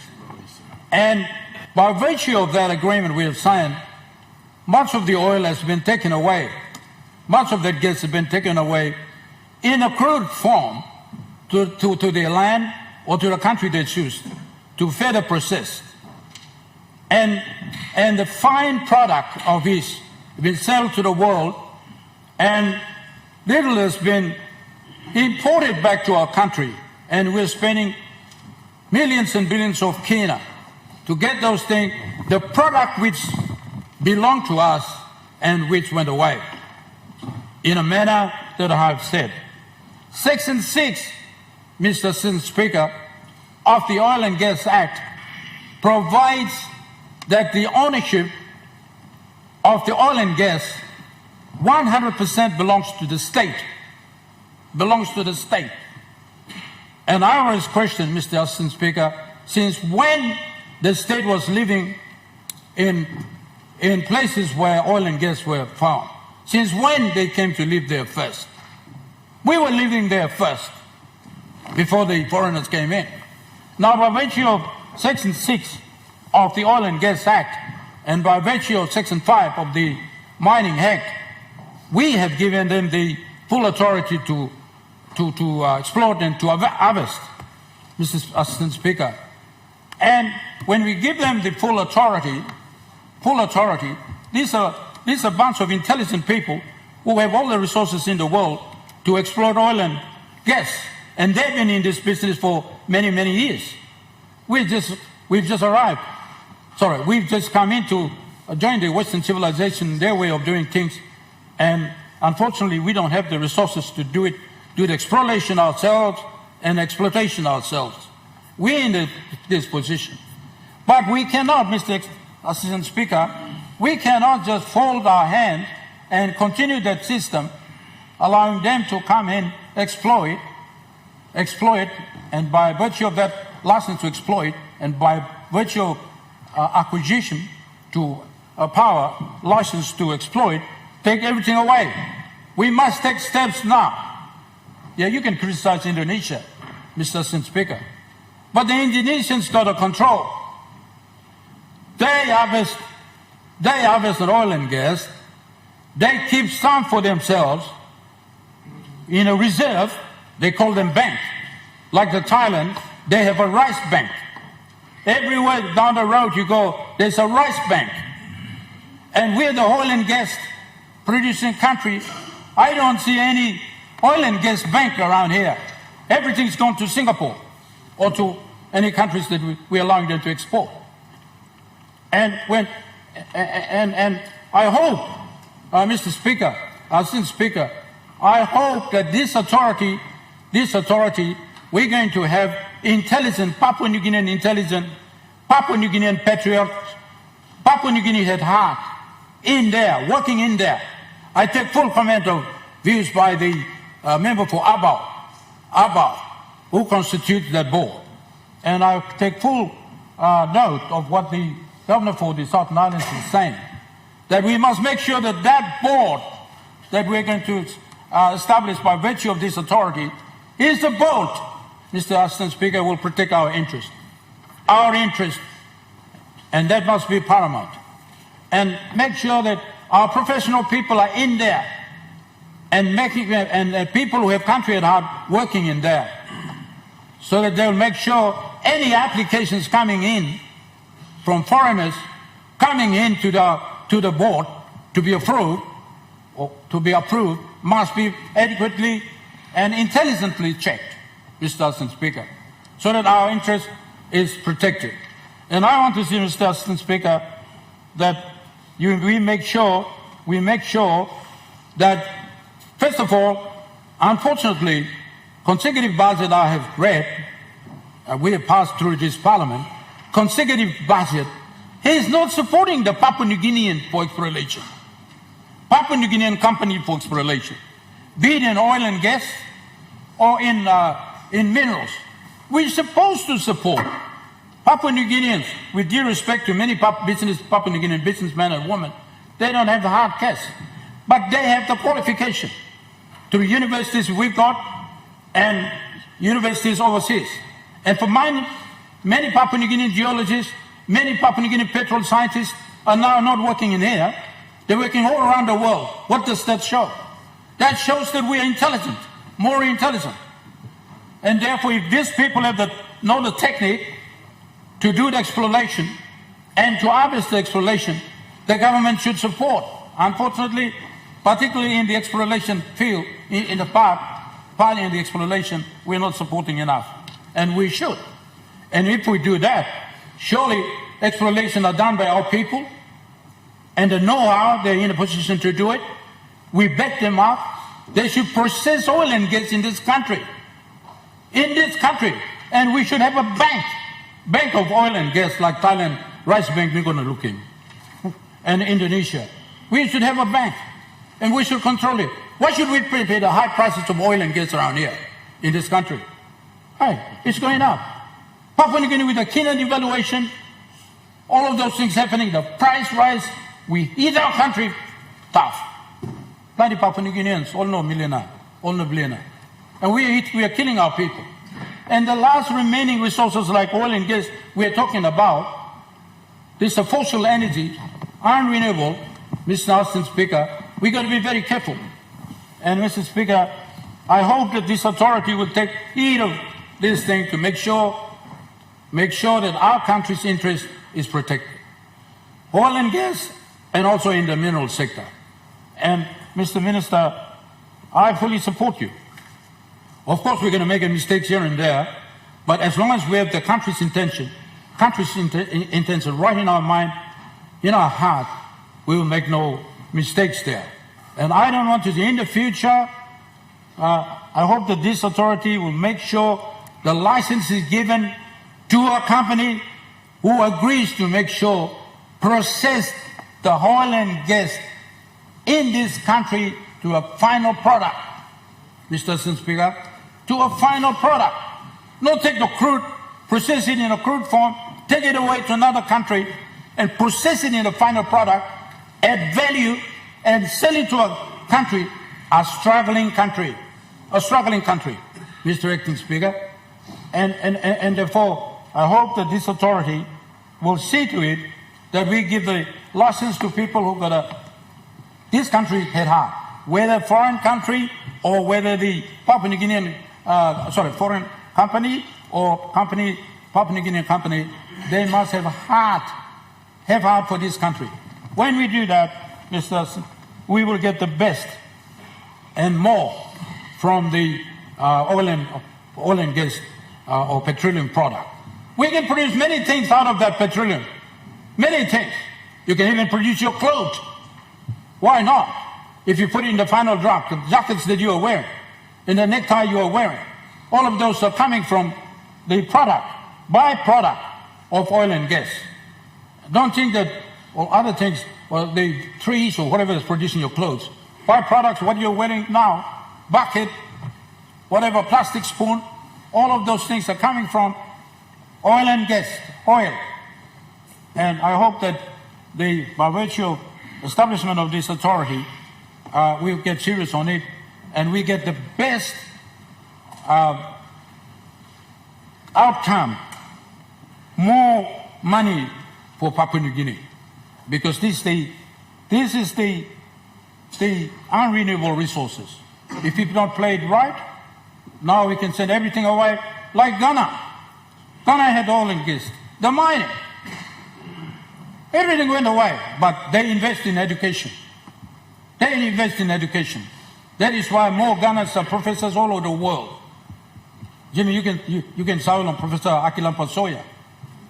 He's a Ghana, no oil and gas, but an academic, international law recognized by the world. So if we be careful and make sure that our resources, limited resources, unrenewable resources, are exploited, properly refined, value-added in our country, this country can earn more, and we can become rich, and our country, our future, in a safe hands. And Mrs. Assistant Speaker, I support the Minister. Eventually I support the Minister. We should have this bill passed through without any difficulty. And of course, any other errors or some errors which the member for our Abao has said, if it is true, we can have it changes. But if it's not true, then let's get them passed through. And we're in the business of setting the authority and move on and protect our resources in the best possible way. Thank you. Prime Minister. Assistant Speaker, Pass them through. Me like to thank you, Lord, you yet. Now, members of Parliament, including all leaders, staff long opposite. Give me sit down, you go pass through lunchtime. But give me sit down yet, making walk, long passing all love, long country, believe me. In a long time, go finish, me give him grievance debate.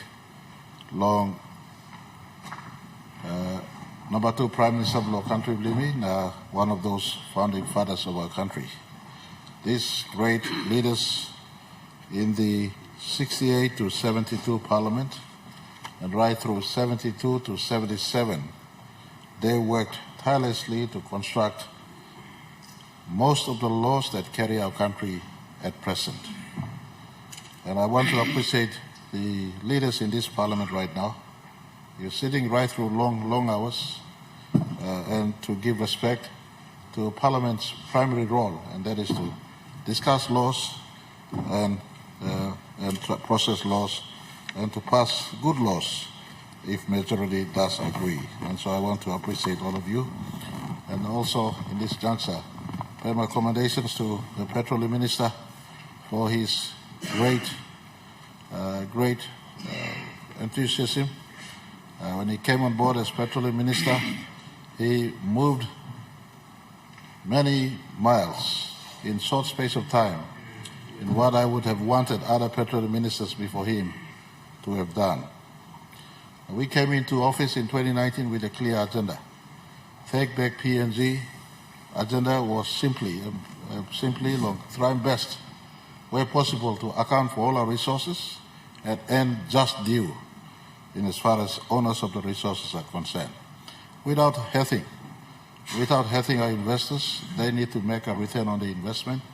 There's a place for them to earn fairly and equitably, especially in the deductible earnings from their expense accrued in exploration and production or development and production of these resources that I earn. Mind you, petroleum sector right now stands at 50% of our country's GDP. One sector alone, 50% of our country's GDP. This sector, unfortunately, we have shifted to be reliant on this sector in a big way, and I want to give assurance to all members of the House and industry, stakeholders in our country. This setup of the authority is not only timely because we are now 50 years on, and as a country known for hydrocarbon extraction, we need to move into this space. Structures that carry us, that doesn't go well in as far as resource accountability is concerned, must be relooked at. And so we felt that this one, and I want to assure this House, there will be no duplication of function. We're not creating a new organization. The current structure we have in the Department of Petroleum will be renamed, and there's a subsequent amendment coming after this bill is passed, hopefully, that will now amend the Oil and Gas Act. So it replaces the Department of Petroleum and upgrades it into a petroleum authority. And in this, there will be not much need for new staff brought in, but through the normal advertisement processes, the current positions we have will be now migrated into the new authority. We also know the sister agency in mining has Department of Mining and the Mineral Resource Authority. We're looking into marrying these two and to ensure that we remove impediments in between many of these agencies of state that could clog efficiency of work. And so those are work that we are also picking in the face of our country's 50th anniversary coming up. What are necessary laws that we can amend to make sure we remove impediments and get the ease of work happening at the earliest. So Department of Petroleum will be subsumed into the structure that we're setting up here to enhance regulation, to enhance oversight, the presence of industry on the board. Board members are 7 in this board, 7 members in the board, industry. If you look at Section 7 of this proposed law, says 7 members, only 1 is an industry rep. The rationale of having industry rep in this is industry important stakeholder. Important stakeholder, they need to understand the rationale of decision making at the board level. This also places a board in between minister, cabinet, and the regulator. Right now, most of the regulations power is in the hand of one man. In the hand of one man, and that is Secretary of the Department of Petroleum. And so in this board, it allows for general oversight. The industry also, the one rep sits in and with the board making critical decisions, so they clearly understand the steps government is taking. We have many instances where industry is on the outside. They sometimes complain that we are doing things without their knowledge. And their presence on board is just one, the voting power is one, and if it is substantial, I am sure a mature board would make considered decisions in a meeting of the board members. So I want to ask all members of parliament, this is timely, this allows for greater transparency, it anchors power in the hands of the authority. This is a first step in a move towards having a regime that is a hybrid in my view, that is not detached from investors making a return on investment, but allows PNC to have a greater benefit in resources. And Minister has been tasked, and subsequent amendments are coming in as far as especially the regime that will govern the administration of our benefit setting. And this board will now, if set up by this parliament, will now have the ability to go out and work in this space and set out a new benefit setting arrangement, in my view, that will entrench our placement as resource owners, but at the same time giving recognition to our investors as a key partner in the resource harvest. Papua New Guinea also must be advised that our oil and gas at present, we have only proven a little over 20 TCF of gas, for instance. That is nothing compared to, for instance, the Mozambique, 80 TCF of gas in Mozambique that both ExxonMobil and Total has, or the super majors who have over 100 TCF of gas. But that is not to say I want to inform this House under Minister Maladina and in our government. For the first time now, Total, for instance, has an exploration interest in Maliu outside of eastern Papua coastline. This year they'll be spending over $100 million. And they've brought in, if I'm not wrong, Petronas as their major partner in first-time offshore hydrocarbon explorations. I want to also indicate, and that is quite possibly substantial, I want to also indicate exciting prospect in the northeast of Kerema. It's a project called Wildebeest that has anywhere between 3 TCF to 27 TCF. All these resources are bound in the stranded fields in Western Gulf, as well as Western Province, the Southern Highlands, Hela Province, and in the southern side of our country remains an exciting prospect, but we need to step up on regulation, step up monitoring, step up on negotiation. This Parliament will be asked, when Minister has matured the new law in as far as resource benefit sharing is concerned, Minister will then ask us to also look into entrenching this law by Parliament. I am tired of negotiating with resource investors.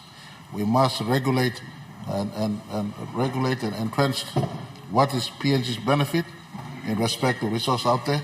So investors come in, they know exactly what are PNG's benefit in respect to resource harvest. So I want to thank the Minister. This is a first step in the right direction. Department of Petroleum will be redundant. All staff who are qualified, good, will be subsumed into this new authority. This new authority will be regulators, with the industry president on board, regulating how we govern the petroleum and hydrocarbon business. And with this, I recommend this bill to the House. Question is that the question be put. Those in favor say aye. Those in against say no. The ayes have it. The question is that the bill be now read a second time. Those in favor say aye. Those in against say no. The ayes have it. Clerk. Second reading, a bill for an act, A, to provide an administrative framework for the implementation and enforcement of laws and policies governing petroleum activities and matters in Papua New Guinea, and B, to establish the National Petroleum Authority to replace the Department of Petroleum and Energy and for related purposes.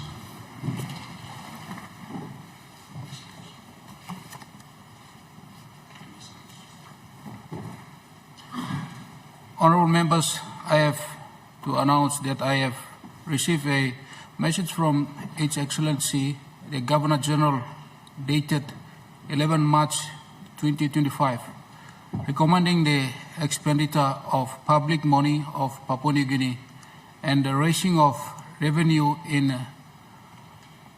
accordance with Section 210 of the Constitution insofar as the bill relate to and provide for such expenditure and raising of revenue. Minister.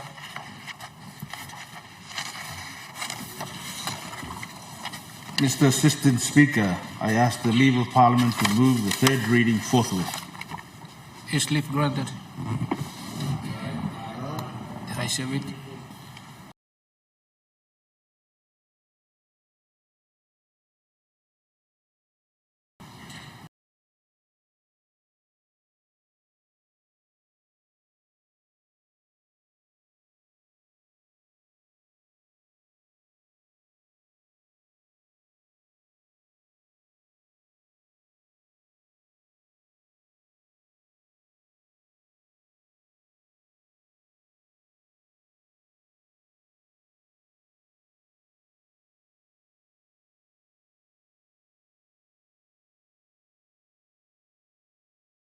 Majority of 60 members.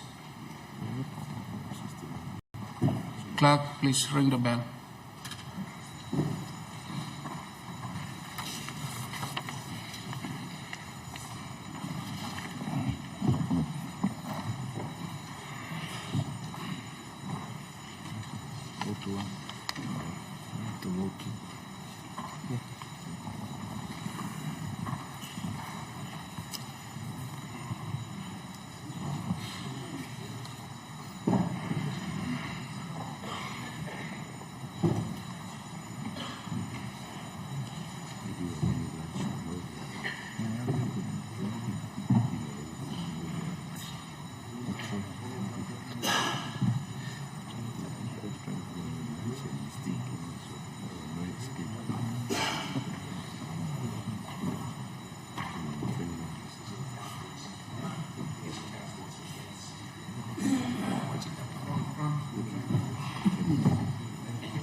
Attendants, please close the door.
Attendants, please close the door. The question is that the bill be now read a third time. Would those in favor please stand?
Would those against please stand?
Honourable members, the result, ayes 84, noes 0.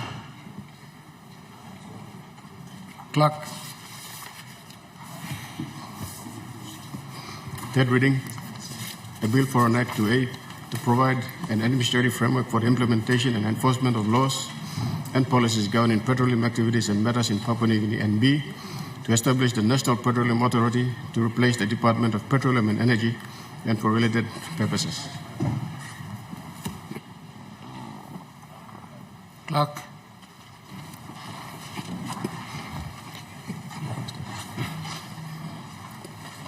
Notice number 125, Minister for Petroleum.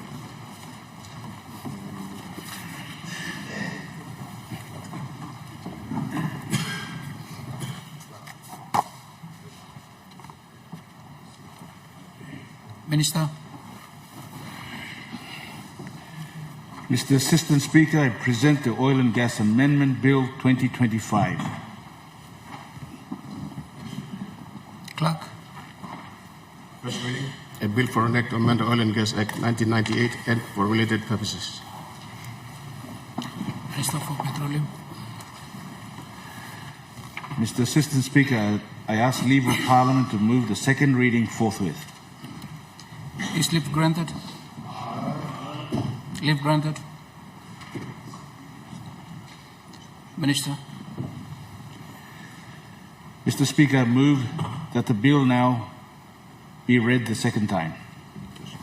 Make your speech. Mr. Assistant Speaker, thank you for allowing me to present the Oil and Gas Act Amendment Bill 2025 to the House. This bill is a consequential to the National Petroleum Authority Bill, aligning the legislation in meaning and in function. Mr. Assistant Speaker, this consequential amendment bill defines the National Petroleum Authority in the Oil and Gas Act of 1998. Mr. Assistant Speaker, once enacted, the National Petroleum Authority will replace and supersede the Department of Petroleum and Energy as the administrator of the Oil and Gas Act of 1998, which is the primary legislation regulating the petroleum industry and activities in Papua New Guinea. Mr. Assistant Speaker, with that, I now commend this consequential amended bill to the Honourable House. The question is, did the question be put? Those in favour say aye. Aye. Those in against say no. The ayes have it.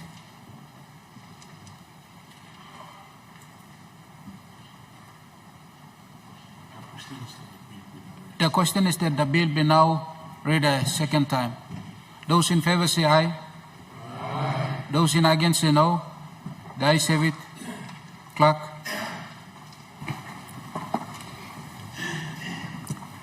Second reading, a bill for an act to amend the Oil and Gas Act 1998 and for related purposes.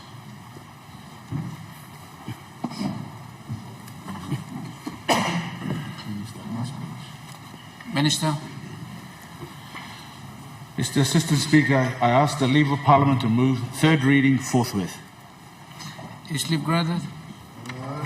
Leave granted. Minister. Mr. Assistant Speaker, I move that the bill be now read the third time.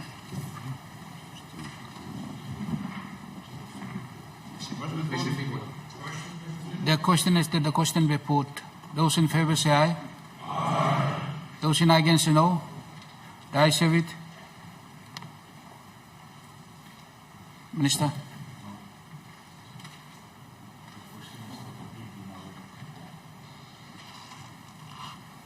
The question is that the bill be now read a third time.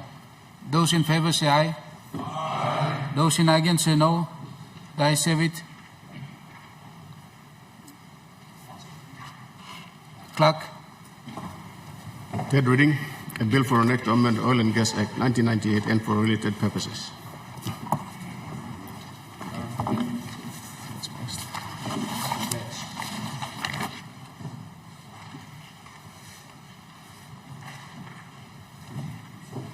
Minister.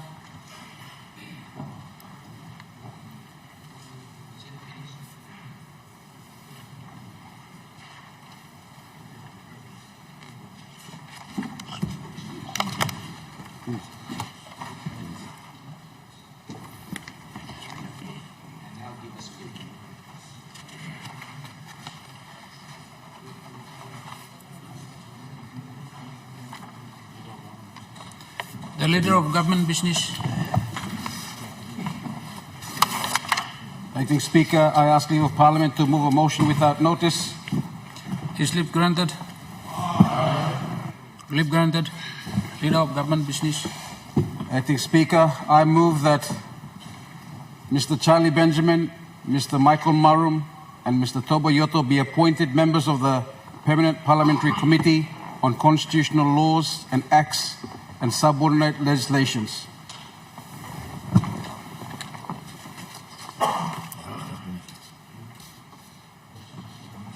The question is that the motion be agreed to. Those in favor say aye. Aye. Those in against say no. The ayes have it. The Leader of Government Business.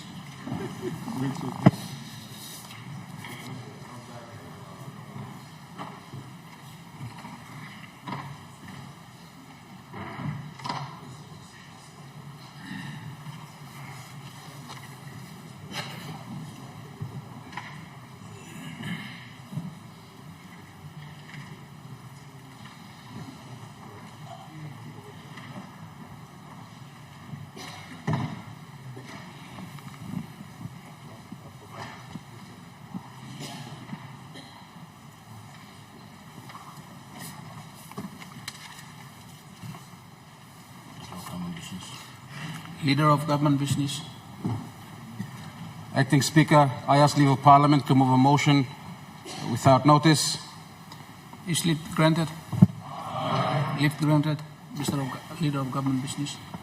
Acting Speaker, I move that so much of the standing orders be suspended as would prevent order of day number 98, government business, being called on forthwith. The question is that the question be agreed to. Those in favor say aye. Aye. Those in against say no. The ayes have it. Clerk. Order of the day number 98, Constitutional Amendment, Motion of No Confidence Law 2024. Minister for Justice and Attorney General, third reading, second record opportunity for debate and second vote.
I present the report of the Permanent Parliament Committee on Constitutional Laws and Act and Subordinate Legislation relating to the Constitutional Amendment. The motion of no confidence, Law 2024. The chairman to make a brief statement.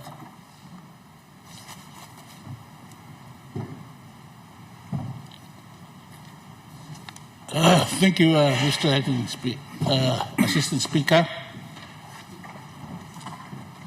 I rise to present the report on the Constitutional Amendment, Motion of No Confidence, Law 2024, by the Parliamentary Committee on Constitutional Laws, Acts and Subordinate Legislation.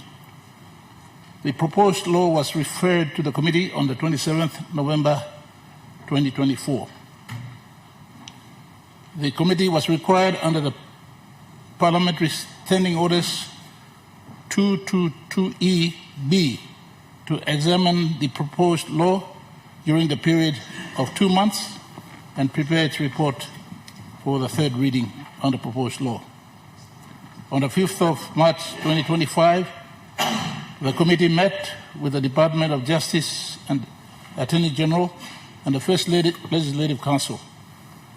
The committee acknowledges the contributions from the Secretary, Department of Justice and Attorney General, and the First Legislative Council. Mr. Assistant Speaker, the Parliamentary Committee on Constitutional Laws, Acts and Subordinate Legislation is a permanent committee of the National Parliament appointed by Parliament at the start of this term, 2022 to 2027. The functions of the committee are to have general responsibilities concerning the Constitution, matters not specifically within the functions of other committees, and in particular, responsibility concerning proposed laws to alter the Constitution or organic laws and acts required to be made or required to be made in a prescribed manner by the Constitution. The resolution that established the committee states that the committee shall consider and report to the Parliament on any proposed constitutional law and any constitutional matter referred to it by Parliament before there is any opportunity for debate on the proposed law or matter or as directed by Parliament, and the committee may consider and report to Parliament on any constitutional matter or question as it thinks fit. Mr. Assistant Speaker, at the outset, a vote of no confidence is a practice in Parliament to strengthen the reigning government. On the other hand, a vote of no confidence is the practice in Parliament to remove the reigning government. The former is exercised by the reigning government and its coalition, while the latter is exercised by the opposition or the government in waiting. Mr. Assistant Speaker, both the vote of no confidence and the vote of no confidence are embedded within the system of parliamentary democracy. It is often held that both the vote of confidence and no confidence are exercised to firstly strengthen the reigning government and secondly to strengthen the relationship between the government and the Parliament. While the first reason is obviously clear, the second reason alludes to the fact that the Parliament provides the avenue for this to happen. Mr. Assistant Speaker, the proposed law, once passed by Parliament, will be the second amendment to Section 145 of the Constitution. The first amendment was done in 1991, when the grace period of 6 months was extended to 18 months. The current amendment intends to insert a new subsection, a subsection 5, where the motion of no confidence in the Prime Minister is unsuccessful. A subsequent motion of no confidence in the Prime Minister or the Ministry after the unsuccessful motion of no confidence shall not be moved for another period of 18 months, commencing on the date that the motion of no confidence is unsuccessful.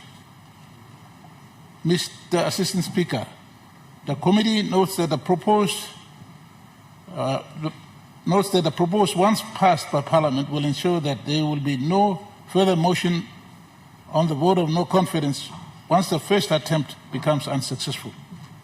The current practice has been that there can be attempts on the vote of no confidence after an unsuccessful attempt is taken for the first time. Mr. Assistant Speaker, the committee notes that the underlying reason for this proposed law is to promote political stability in the Prime Minister and his government, his or her government. The practice of moving the vote of no confidence on several unsuccessful attempts has affected the functioning of government, its machineries and services. The committee also notes that the Founding Fathers, in their wisdom, saw the practices of vote of no confidence to be based on common sense.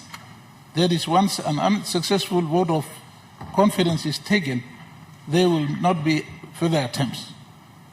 The committee notes that the law is not clear as to what happens when there is an unsuccessful motion of no confidence after the 18-month period. Therefore, the law must be clearly defined to state whether or not a motion of no confidence may be made in a second attempt where the first attempt has been unsuccessful after 18 months of the election of the Prime Minister. The committee therefore recommends that the proposed law be passed. Thank you. Minister for Justice and Attorney General.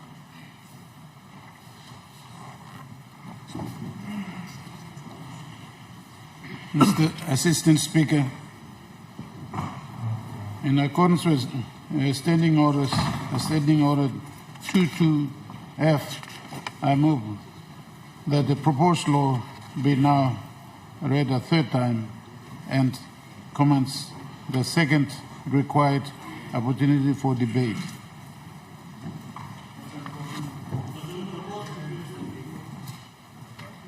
The question is that the question be put. Those in favor say aye. Aye. Those in against say no. Ayes have it.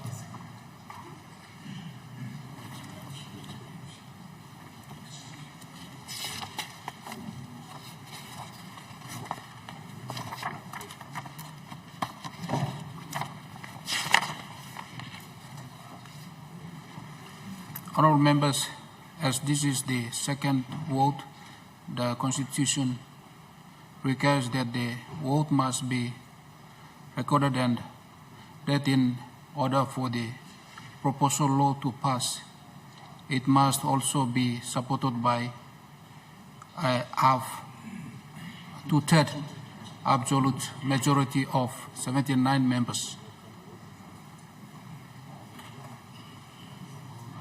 Honourable members, the Parliament will now vote.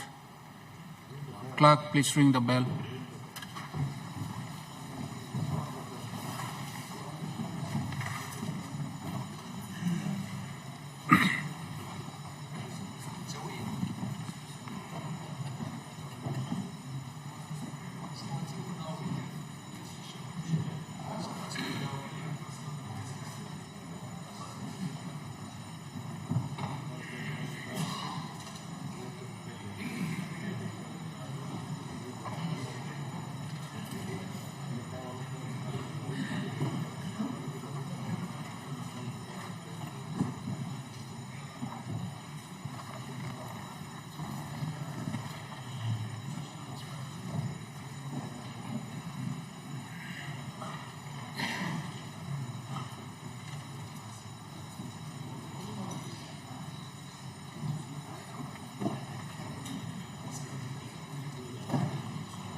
Attendants, please close the door.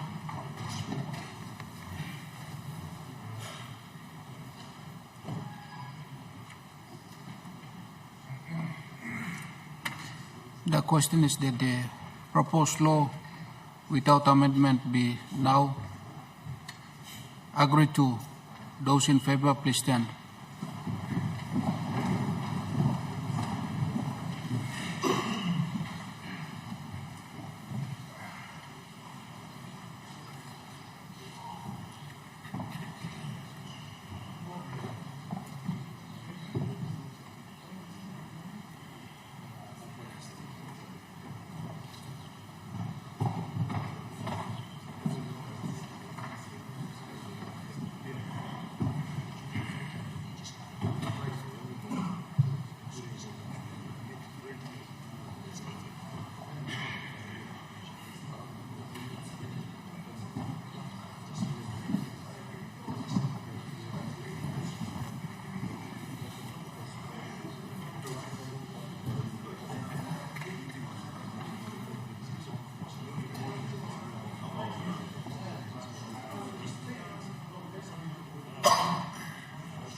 Those against, stand.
Honourable members, the ayes 81, noes 4.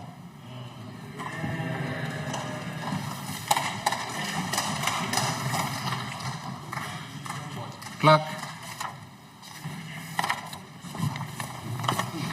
Third reading, a proposed law to alter the Constitution and for related purposes.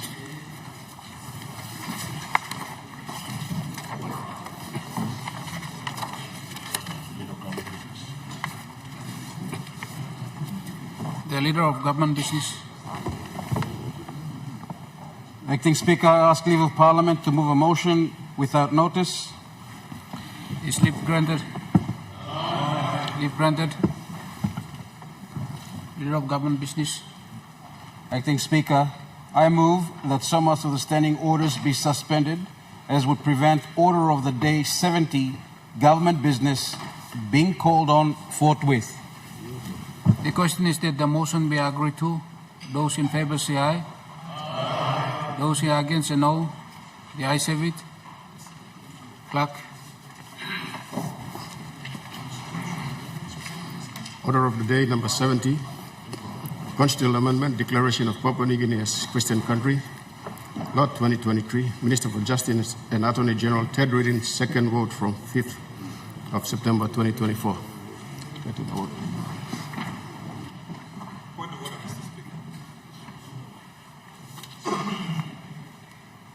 Honourable Governor, what is your point of order?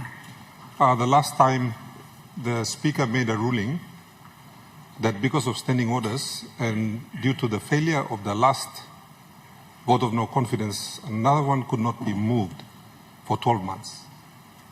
Now, this bill failed in the last reading and 12 months has not lapsed. Therefore, the rules that the Speaker made in the last sitting in relation to the vote of no confidence also applies to this particular bill. You have to wait 12 months. That was the ruling. Thank you.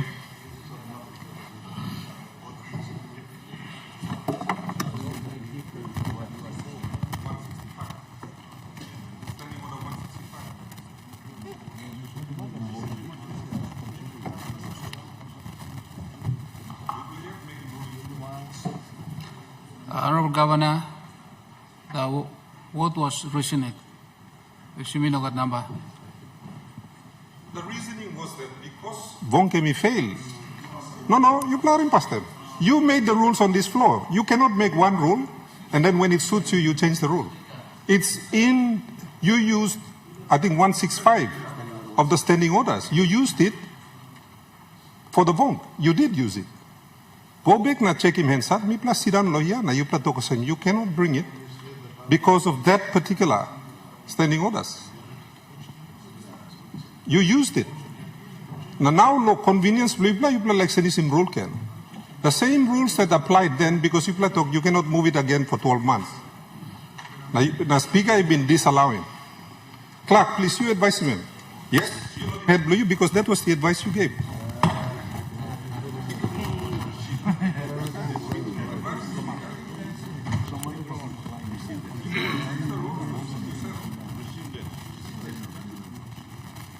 Honourable Governor, the vote was rescinded. So we will vote down.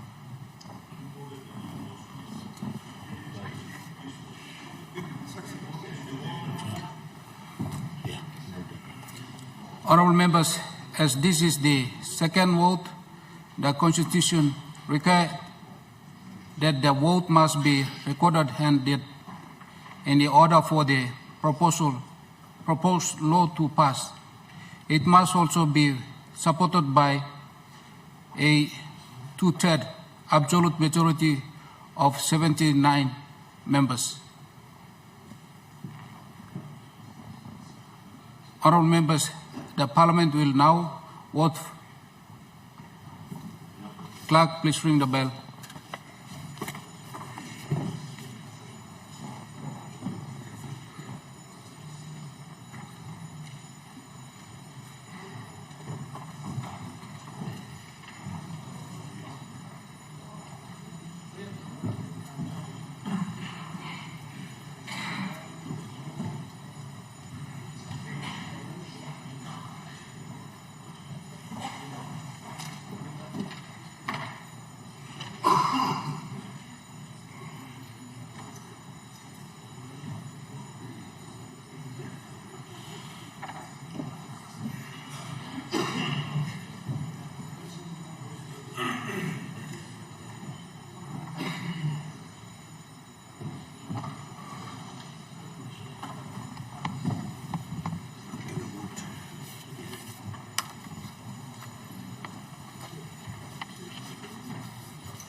Attendants, please close the door.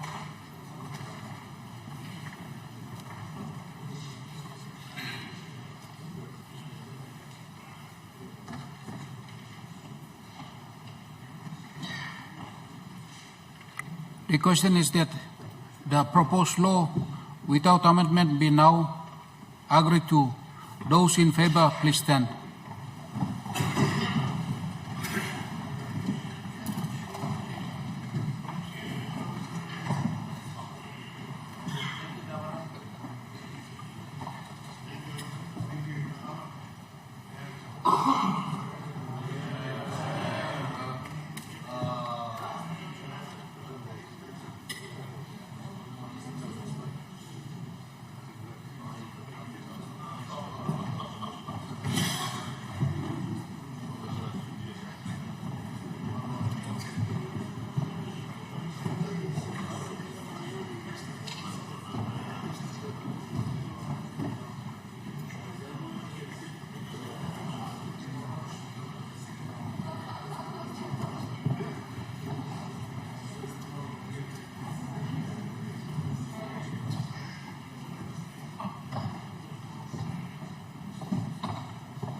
Those against, please stand.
Honourable members, the ayes 80, noes 4. Clerk.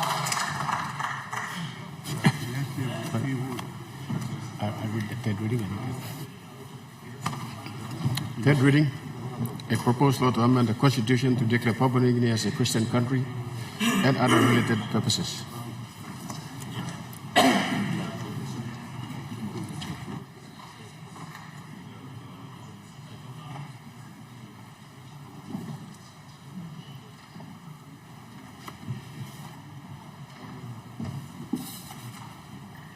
Mr. Assistant Speaker, I would like to take this opportunity to thank the members of Parliament for two important legislations we've just passed. One of which is the vote of no confidence, which causes instability for the country. In investments, people are still waiting, giving excuses that they will not hesitate to invest. But this legislation that we've just passed gives confidence. Thank you for the members. Thank you for the Prime Minister, Deputy Prime Minister, ministers. Thank you for the support that you have given so that this legislation can save this country and cause stability for the country. Thank you. Secondly, I would like also to thank the members of Parliament and the Assistant Speaker to you are Christian. You made it, Parliament made it its business to establish Papua New Guinea as a Christian country. Christianity came to this country. That's why stability is established. It's now that Parliament has spoken that one of the important religions for this country is Christianity. May God bless Papua New Guinea. Thank you. The Leader of Government Business. Acting Speaker, I move that Parliament do now adjourn until tomorrow at 10 a.m. The question is that the motion be agreed to. Those in favour say aye. Aye. Those in against say no. The ayes have it.